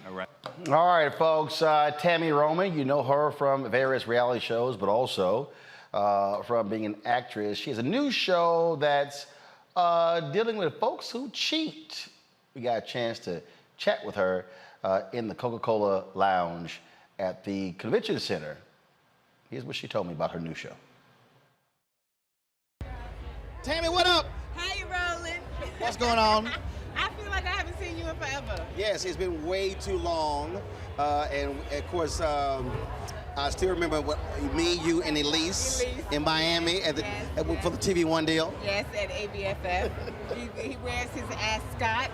And let me tell you something, he dances. Him and Elise dance from the time the party starts to the time the DJ's like, it's over, the lights is on. That's how they do it. Oh, I believe in shutting parties down. I don't believe in leaving early. He shuts it down. I believe in leaving early. So what's going on with you? What you working on? And also, you still living in my city? Listen, I love Houston. So yes, I am still there. But I'm working on Caught in the Act Unfaithful for VH1, and it premieres July the 18th at 9 p.m. And I'm excited because it is a show about relationships. And we are helping people find out if there's infidelity in their relationships. And I know what you're saying. Okay, so it's a modern day cheaters. But it's so much more than that, Roland. I mean, we really try to offer the people entertainment as well as enlightenment as it pertains to their relationship. So are you like rolling up like 48 hours in cops? It's a little more structured than that. We, Okay, all right, you know. want to be pulling people You know. over the side of the freeway in a Caprice Classic. Tammy rolling up in black leather pants and some pumps with a whip. Shot, what you doing? No. It's more structured than that. And you know, we got what another thing I'm excited about is it was created and executive produced by an African American female, LaShawn Browning, and she really took the time to make sure that this was going to be something that we could be proud of within the culture. You know what I mean? And trying to educate women on toxic relationships and what that really means. Now, are you busting and cheating women? We are busting everyone who is not honoring the commitment within their relationship. So we've got men, we've got women, we got it all. I'm just gonna say that, we got it all. That sounds like a lot of drama. It's definitely drama filled. I'm not going to say that it's not. I mean, anytime you have a relationship and somebody gets caught cheating, there's going to be drama. We definitely have that aspect, but there are a lot of layers to it. People get to sit down with the other person and have a real conversation with them and find out, you know, like, why you interrupted my relationship? And so we're excited about that. I said, what's up with the bonnets? Oh, the bonnets are still in business. Bonnet Chronicles is still in business. It ain't going nowhere. Because that's everybody's voice in their head that says the things that they think they shouldn't say, but we go ahead on and say them. So blame it on the bonnet. Blame it on the bonnet. I put that bonnet on, everybody better watch out. Well, look, it's always good to see you. Good to chat with you. So keep handling your business, and I see you look blinging. Okay, what's up? Oh, look, what's up with the coordinated, with the outfit? Yes. You know, great. Got the silver, the chrome, and the gray pants. Diamonds. You know, it's all there. My husband's a good guy.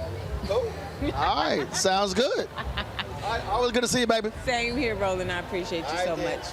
Talk to you. All right. All right, folks, gotta go to break. We come back, we're gonna talk about Nat Geo's show Critters. Also, Devon Franklin talks about a variety of issues, including his new book. All that and more as we recap the 2022 Essence Festival, powered by Coca-Cola, right here on the Black Star Network.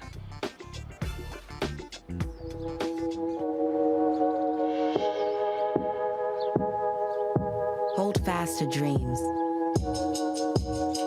For if dreams die,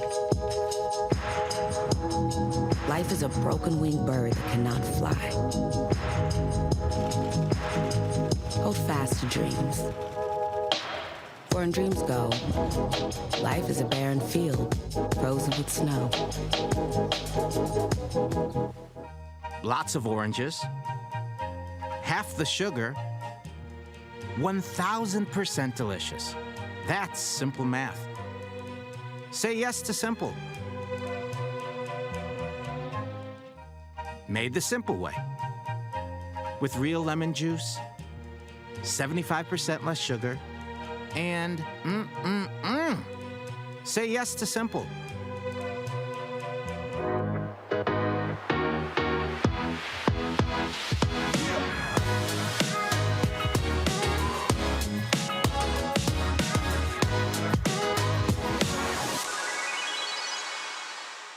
What's up, y'all? It's Tammy Roman, and this is Black Star Network.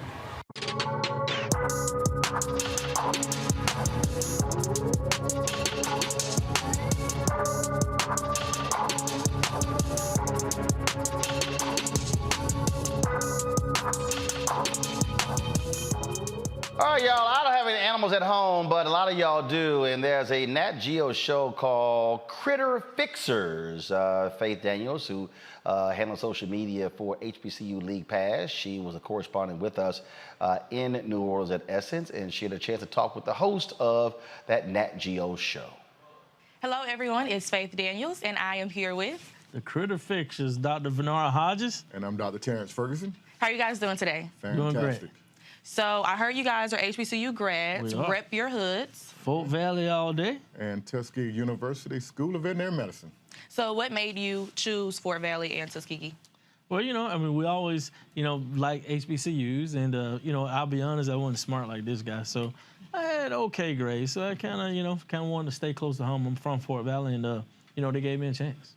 Yeah, for me, I had a history of HBCU in my family, and I came out of high school on a football scholarship, and the ironic thing about it is I was actually going to Tuskegee. In the night before signing day, I changed my mind, and I went to Fort Valley State University, and I still end up back at Tuskegee, so everything kind of go full circle. So you guys met in college. How did you meet? Where did you meet? And how did you guys become friends? We met on the bridge, we always say. So we was taking a class called limnology, and that's the study of water. So we actually were on the bridge of the river. So, I'm smart enough to sit by the smart guy. So, the rest is history. What would you say? Yeah, same. We met, I was a veterinary technology or science major. He was a biology major. And I took a lot of classes in biology. And we was in a class, and that's when we first met and just became friends. So when did you guys know that you wanted to be animal doctors? So I took a kind of a non-traditional role. Living in Fort Valley, they had like a lot of lakes and ponds. So I would go down and kind of get frogs and fish and try to do some different things. I thought I was gonna be the first black Jacques Cousteau. So I majored in fisheries biology. And as I kept going, I thought, okay, I'll do a few things with fish. I ended up going to Nepal, which is in Southeast Asia, and putting together a fish project. And just as I was graduating, I thought I like all animals. So I decided, let me just, instead of going to get a PhD, I'm going to get a veterinary degree. And Tuskegee was it. So that's kind of how I ended up. Yeah. For me, I guess I'm a little more traditional, right? So at 8 years old, we had, I'm from a very small town, first of all, that we have 2 traffic lights and a caution light.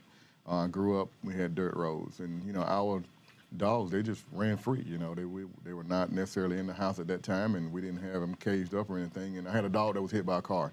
And, at that point, I'm like, I got to help this dog. So you get a little alcohol and a little peroxide, that's all you know, as being young, and just worked on this dog and doctored it back to health over a few days, and just by doing that, it lit a fire in me to want to become a veterinarian, Now being a veterinarian, I look back on it, it wasn't anything very miraculous. I think it had some scars on it, but it was enough to light that fire in me to want to become a veterinarian, and just blessed to become one.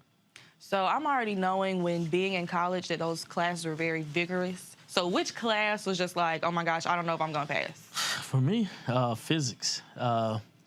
Physics, I almost walked out the door on that one. I was like, look, I just need to get through that. It was tough, but, I knew I would just, want to live my dream. So I just pushed through. Oh, there's no question for you. I know it was organic chemistry. Yes. I can remember being in organic chemistry, and I knew I wanted to go to veterinary school. I was at the end, right? I just needed organic 1 and 2, and I can remember taking that final exam.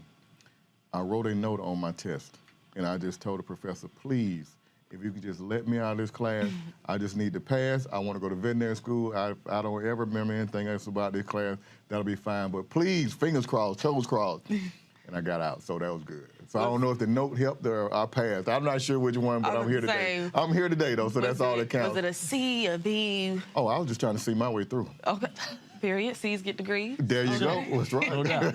No doubt. Okay, so that's just like really exciting. I know C's do get degrees. Yeah. I think I had a few. Mama, if you see this, I'm sorry. Yeah. But I heard that you guys have a show. Yes. So please tell me more about that. Let us know what the name of it is. So Critter Fixer Country Vets. It's kind of following us throughout the clinic. We treat over 20,000 animals, and we treat them all. Camels, squirrels, sugar gliders, fish, snakes, you name it, we treat it. So it just kind of follows us throughout the clinic, and kind of follows what we do. Yeah, sure do. And it's on Nat Geo Wild, and you can also binge watch if you want to on Disney Plus. So pretty good show, I have to say so ourselves, because it's just who we are, It's a veterinary show, but Dr. Hodge, I'm sure you can figure out right now, we like to enjoy each other, we like to have fun, and we try to portray 2 intelligent black young men, and just try to share the profession, which is a great profession of veterinary medicine, with the world, and show kids that it is an option for them as well. So what is the biggest animal you guys have had to work on, or most exotic animal, or? Name it, we work on all. I was thinking maybe that camel. Camel was pretty cool. I also work on spiders, Yeah. What does a spider need? you do what we call husbandry, where this particular spotter came in because the guy was feeding it and then it wasn't eating, and so I asked him to bring in everything so I can kind of figure out.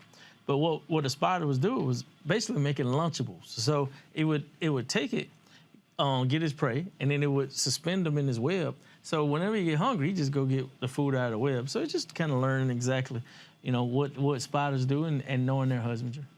So we talked about earlier, there's only 2% of African Americans who are veterinarians. Right. What are you guys planning to do to increase that number? Well, one thing that we have a program in place called Vet for a Day, and it's a program that's geared for youth. And we bring the kids in for a day, and initially we'll show them how to become veterinarians, meaning that it's more theory, what classes you need, what it takes, like what you need a letter to get in veterinary school, how many hours of volunteer you need. And the first part is more educational, which is my part of the day that he says. So the afternoon is the fun time, which he says his part of the day. And the kids actually get to come in and see different things. They get to see live surgeries, how to restrain animals. They get to see ultrasound, x-ray, endoscopy. They learn how to suture and what suture material and how to stitch up. So it's an afternoon of fun, but it's a full day of that. And it's not just one day. We're tracking these kids and developing a mentor program to try to mentor them all the way through. We also have a component of this that goes to HBCUs. So we do a college tour. Okay. We went to Prairie View a couple of weeks ago. We went to Harris Stowe, Fort Valley, Tuskegee. So it's really just trying to show them exactly what it takes to become a veterinarian. Because, most of us, we understand in the black culture, animals, we love them, but how do you become a veterinarian? Most kids kind of don't know, and the parents don't know. Right. Yeah. So we just want to teach everybody and show them how they could kind of become a veterinarian and help increase this number. Yeah.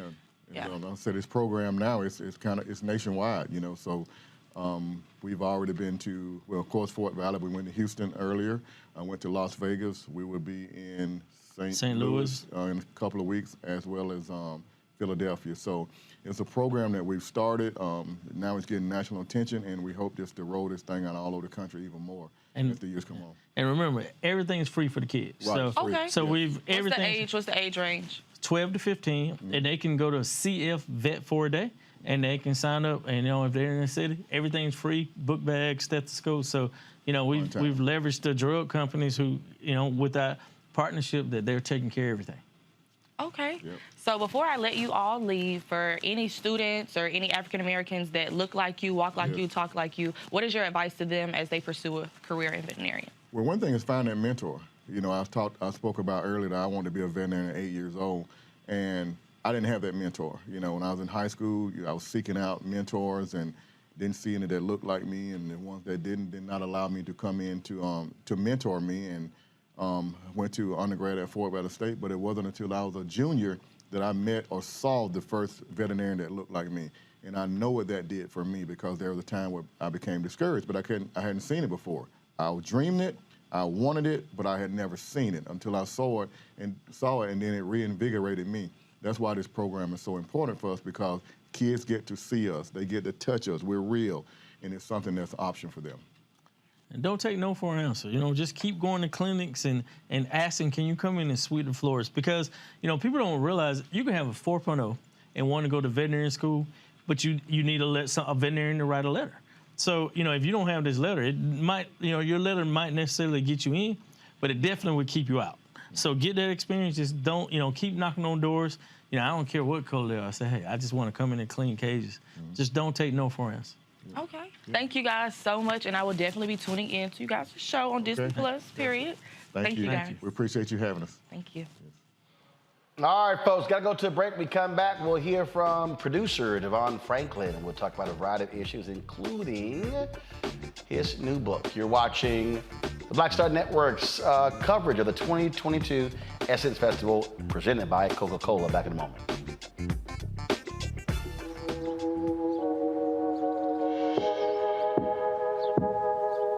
Hold fast to dreams. For if dreams die, life is a broken-winged bird that cannot fly. Hold fast to dreams. For when dreams go, life is a barren field, frozen with snow. Lots of oranges, half the sugar, 1,000% delicious. That's simple math. Say yes to simple. Made the simple way. With real lemon juice, 75% less sugar, and say yes to simple.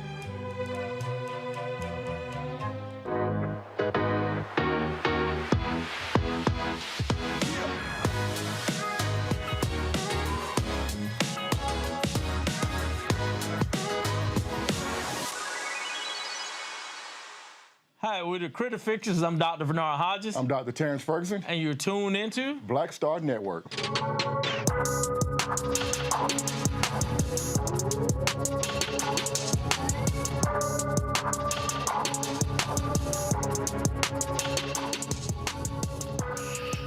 All right, fam, Devon Franklin, he has produced movies, been a movie studio exec. He's also a pastor. We got a chance to catch up at our Broadcast Central location, the Roosevelt Hotel in New Orleans, where the Coca-Cola family, where they were headquartered. It's a great conversation. Hope you absolutely enjoyed, learned something from it, including we talk about preaching and how we prepare for sermons. My conversation with preacher, author, exec, Devon Franklin. All right, Devon, so we're here at Essence Fest, and this is, so first of all, how many have you been to before? Oh, man, probably 4 to 5. This might be my 5th one. Okay. Over the course of about 10 years. Okay, got it. And so what do you find to be most unique, interesting about coming here? You know, it brings together so many people of different walks of life. I mean, you know, from politics to religion to entertainment, to social work to education. I mean, literally, like all of these different avenues of Black life converge on the conference. And so it's always fascinating to come across different people who have a totally different experience than I may have professionally, but we have the same shared experience because of our background. Now, how often do you either walk the convention floor or walk through the Superdome? You know what? I did both during this trip. So I went to the Superdome last night, and it was cool because Black folks, I mean, nothing but love, right? Right. Nothing but love. Like, hey, how you doing? I mean, nobody giving you mean mugs, nothing. Everybody was just like happy to be there. See, I try to tell the celebrities at the Superdome, leave a section. Yeah, and go get the people. And literally Absolutely. So I literally at least twice a night, I like to go all the way to the back. Sometimes I'll actually go up to another level. Yeah. And just for the sole purpose of the experience. And also, it is and for all y'all religious people out there, don't freak out. I'm not comparing myself to Jesus right now, but I always say this, that the beauty of the story of the woman with the blood problem is not that she was healed, but that Jesus was accessible for her to touch the hem of his garment. That's true. I love that. And so the thing for me is Bishop Martin. People got to be accessible. Yes. And so if they never get to speak to you, how you doing, I love you, touch you, you're distant. And that's why I do that. I mean, I walk the convention floor every time, and we might have to take selfies for 45 minutes or an hour, but they get to touch you and see you. Yeah. I did the convention floor today, and same kind of thing, you know. And also, you get a chance to see what the real experience is. Right. Because if, you know, let's say I just came and spoke and left, I get a part of it, but I don't get the whole experience. But to be there on the convention floor and to see all the different booths and, you know, Black business and different people, I mean, it was a great experience. See, I always describe, when I talk about it, as ultimate Black love. Because you're right. I mean, you're going to run into folk from all walks of life. Yeah. You're going to run into CEOs. You're going to run into doctors, lawyers, street pharmacists. You're going to run into everybody. And folk got stories and first time they met you. Like one woman, I think she was like, we've gotten selfies like 8 years in a row, and like straight up. And so, but again though, to me, that's what's so amazing when you get to actually flow and have that kind of experience. Absolutely, without a doubt, without a doubt. I mean, I think it makes the experience, you know, and then also lets people know that we're thankful. You know, a lot of us have our livelihood because people support it, vis-a-vis entertainment. And so to be accessible and to let them know that they're appreciated, it really matters. So Will Packer, my frat, Malcolm Lee, they did Girls Trip. So since you're a Hollywood producer and you like to think of, you like do stuff that's also faith-based, what would be a faith-based movie at Essence Fest? Oh, wow. Let's see what you got. Oh, man. Well, you know, it would probably involve a Sunday, you know, and the gospel experience. And I'd have to think about the rest. But, you know, that would be my instinct, is that, you know, there's either a church group or a women's ministry group. And the whole point is to get to Essence, and that there's some hijinks that ensue. And maybe some unholy, you know, some things that happened before. But on Sunday, there's redemption for them before they get back on the plane and go home. Yeah. See, y'all always got to get to on Sunday. See, I always tell people, you can always tell the difference between, for me, good preachers and bad preachers. Okay, what's so my wife would take, cause I take copious notes, sermon notes. And so she look over and it's like 3 lines and all it is the date, the church, the pastor, the script, the sermon, the scripture and the sermon title. That's it. She know I ain't feeling them. Right. And bad preachers always, so I'm gonna ask you first, what is the guaranteed shout of a bad preacher? The guaranteed? It's the guaranteed, no matter how awful the sermon is, it is the guaranteed shout. This is the hallmark of an awful preacher. An awful preacher, preacher will rely on this, no matter what. What is it? Oh, wow. God is good all the time? No. Nope. Nope. What's the guarantee? Awful sermon. They know it's horrible. They know it. Then he will get to that point. But one day on Friday. Yes. God, you know, Jesus died on the cross. But early Sunday morning. I don't care how awful it is. He rose from the grave. Yes, there's one particular preacher, and I'm sitting, my wife, I'm like, here it come. Friday. Automatic. Folk gonna stand up and shout, and I'm sitting there and I'm like, you like, oh. I turn around and I said, they know this sermon horrible. They know he can't preach. That's a good point. I never thought about that. Every time. But early Sunday I've heard morning. more than a dozen sermons from the same preacher, and I sit there and I be like, wait till Friday. and when it hit, she just hit it. She oh my, she looked at me like, I said, you know it's coming. Wow. That's I don't care how bad it is. That's funny. If you with black people. That's true. If you give it a speech and it sucks, go ahead and hit Friday. Go ahead. And That's Jesus true. rose. You good. You good. Everybody gonna holler and shout, we out. Now give me a time where you spoke or you were doing something and the room was not feeling you. And what did you do? What did you have to do?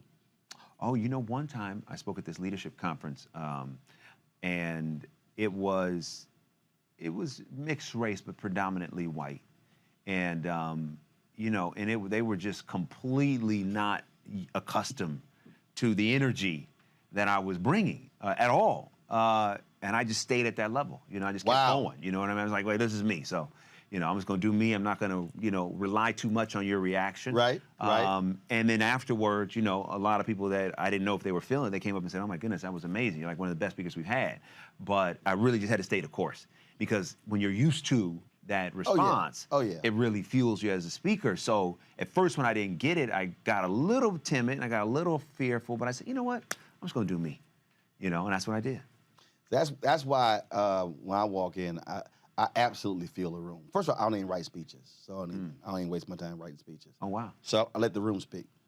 Oh, really? Oh, yeah, I don't even. So how does that work? So you get up and then you just go? Yeah. Wow.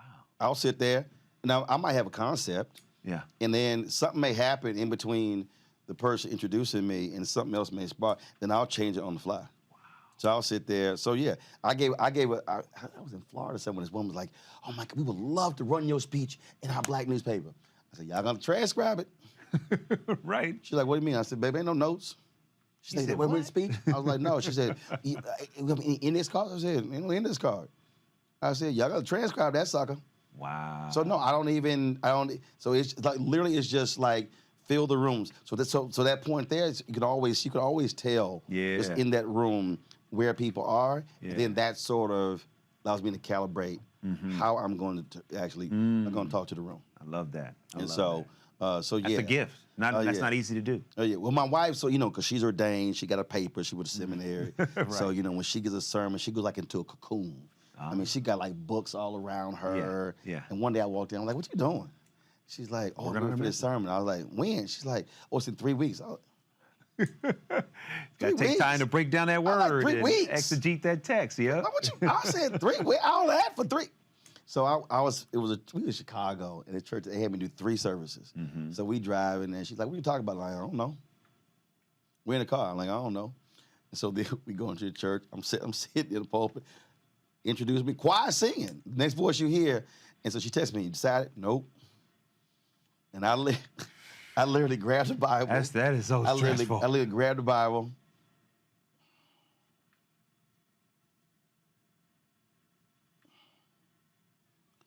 Scripture, took half of it, came with the title, closed it, and then went up. No, you didn't. So I did.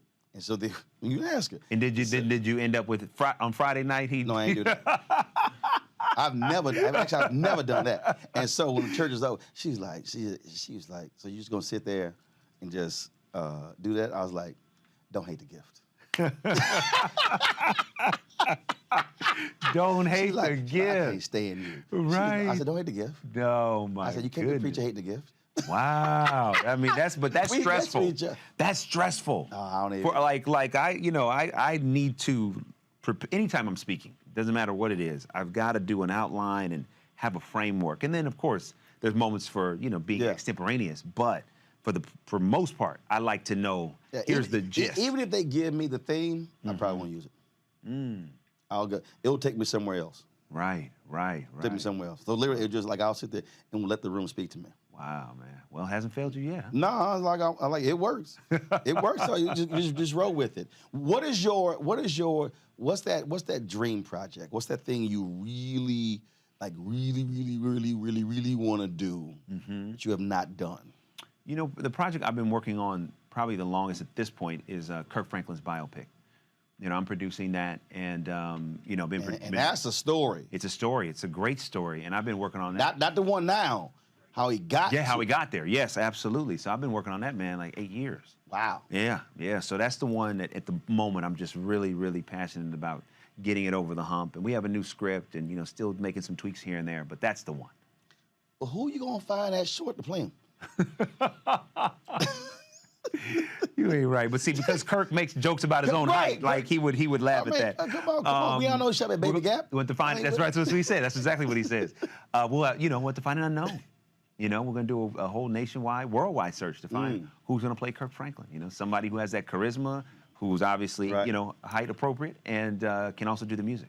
See, the thing, what I love about, or what I often talk about, whether it's Kirk, whether it's Bishop Jakes, that I love dealing with people. People love to revel and talk about where they are now, but nobody wants to deal with Jakes when he was digging ditches. And my deal is you can't talk about the Jakes now unless you deal with that. Right. And I think that's also what's important about Kirk's story. Absolutely. And very few people, just recently he performed in Memphis because he's on tour with Maverick City. Yep. And he talked about that 26 years ago in Memphis, he fell off the stage, went into a coma, almost died. Yep. And so a lot of people didn't even know that story. Yep. So the idea that there he is back on that same stage 26 years later, and look what God is doing. Wow, that is awesome. No, Kirk is a good brother. Yeah. and he will bless you. Yes. Not the bless y'all thinking about. Kirk's still black. Yes, he is. From the hood. So he's we were talking, I was like, okay, Kirk, when Jesus gonna show up? No, Kirk's a real dude. He's a real dude, you know? As that video, you see the video at the BET Awards when he was talking to LaMelo Plummer with Zeus? And they posted all of it. They were like, oh, Kirk's an intense conversation with LaMelo Plummer. And so he's holding his hand the whole time. And he's got the hand on the shoulder. Of Lemmy. So he's Lemmy. doing, oh, okay, right. got it. So we all know what that move is. Yeah, yeah. And so you don't have to text him. I was like, yeah, I said, I bet you got, I said, you have some holy oil laying hands? I had to mess with him on that one. What'd he say?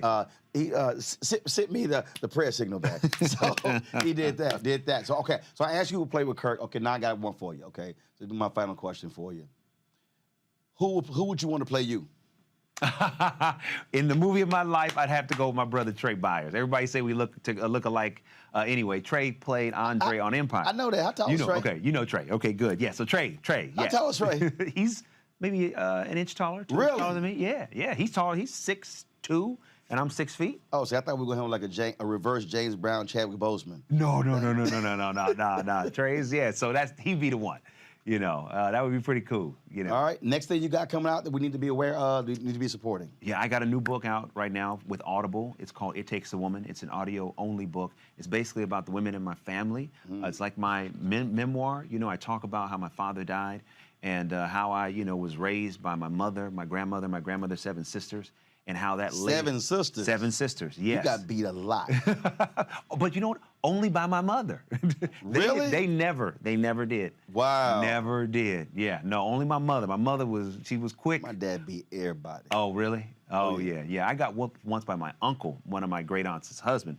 That was it, And so this book really tells my story, and I talk about from the death of my father, all the way. How old? 9 years old. And so the story starts my dad with was me. 9 when his dad was killed.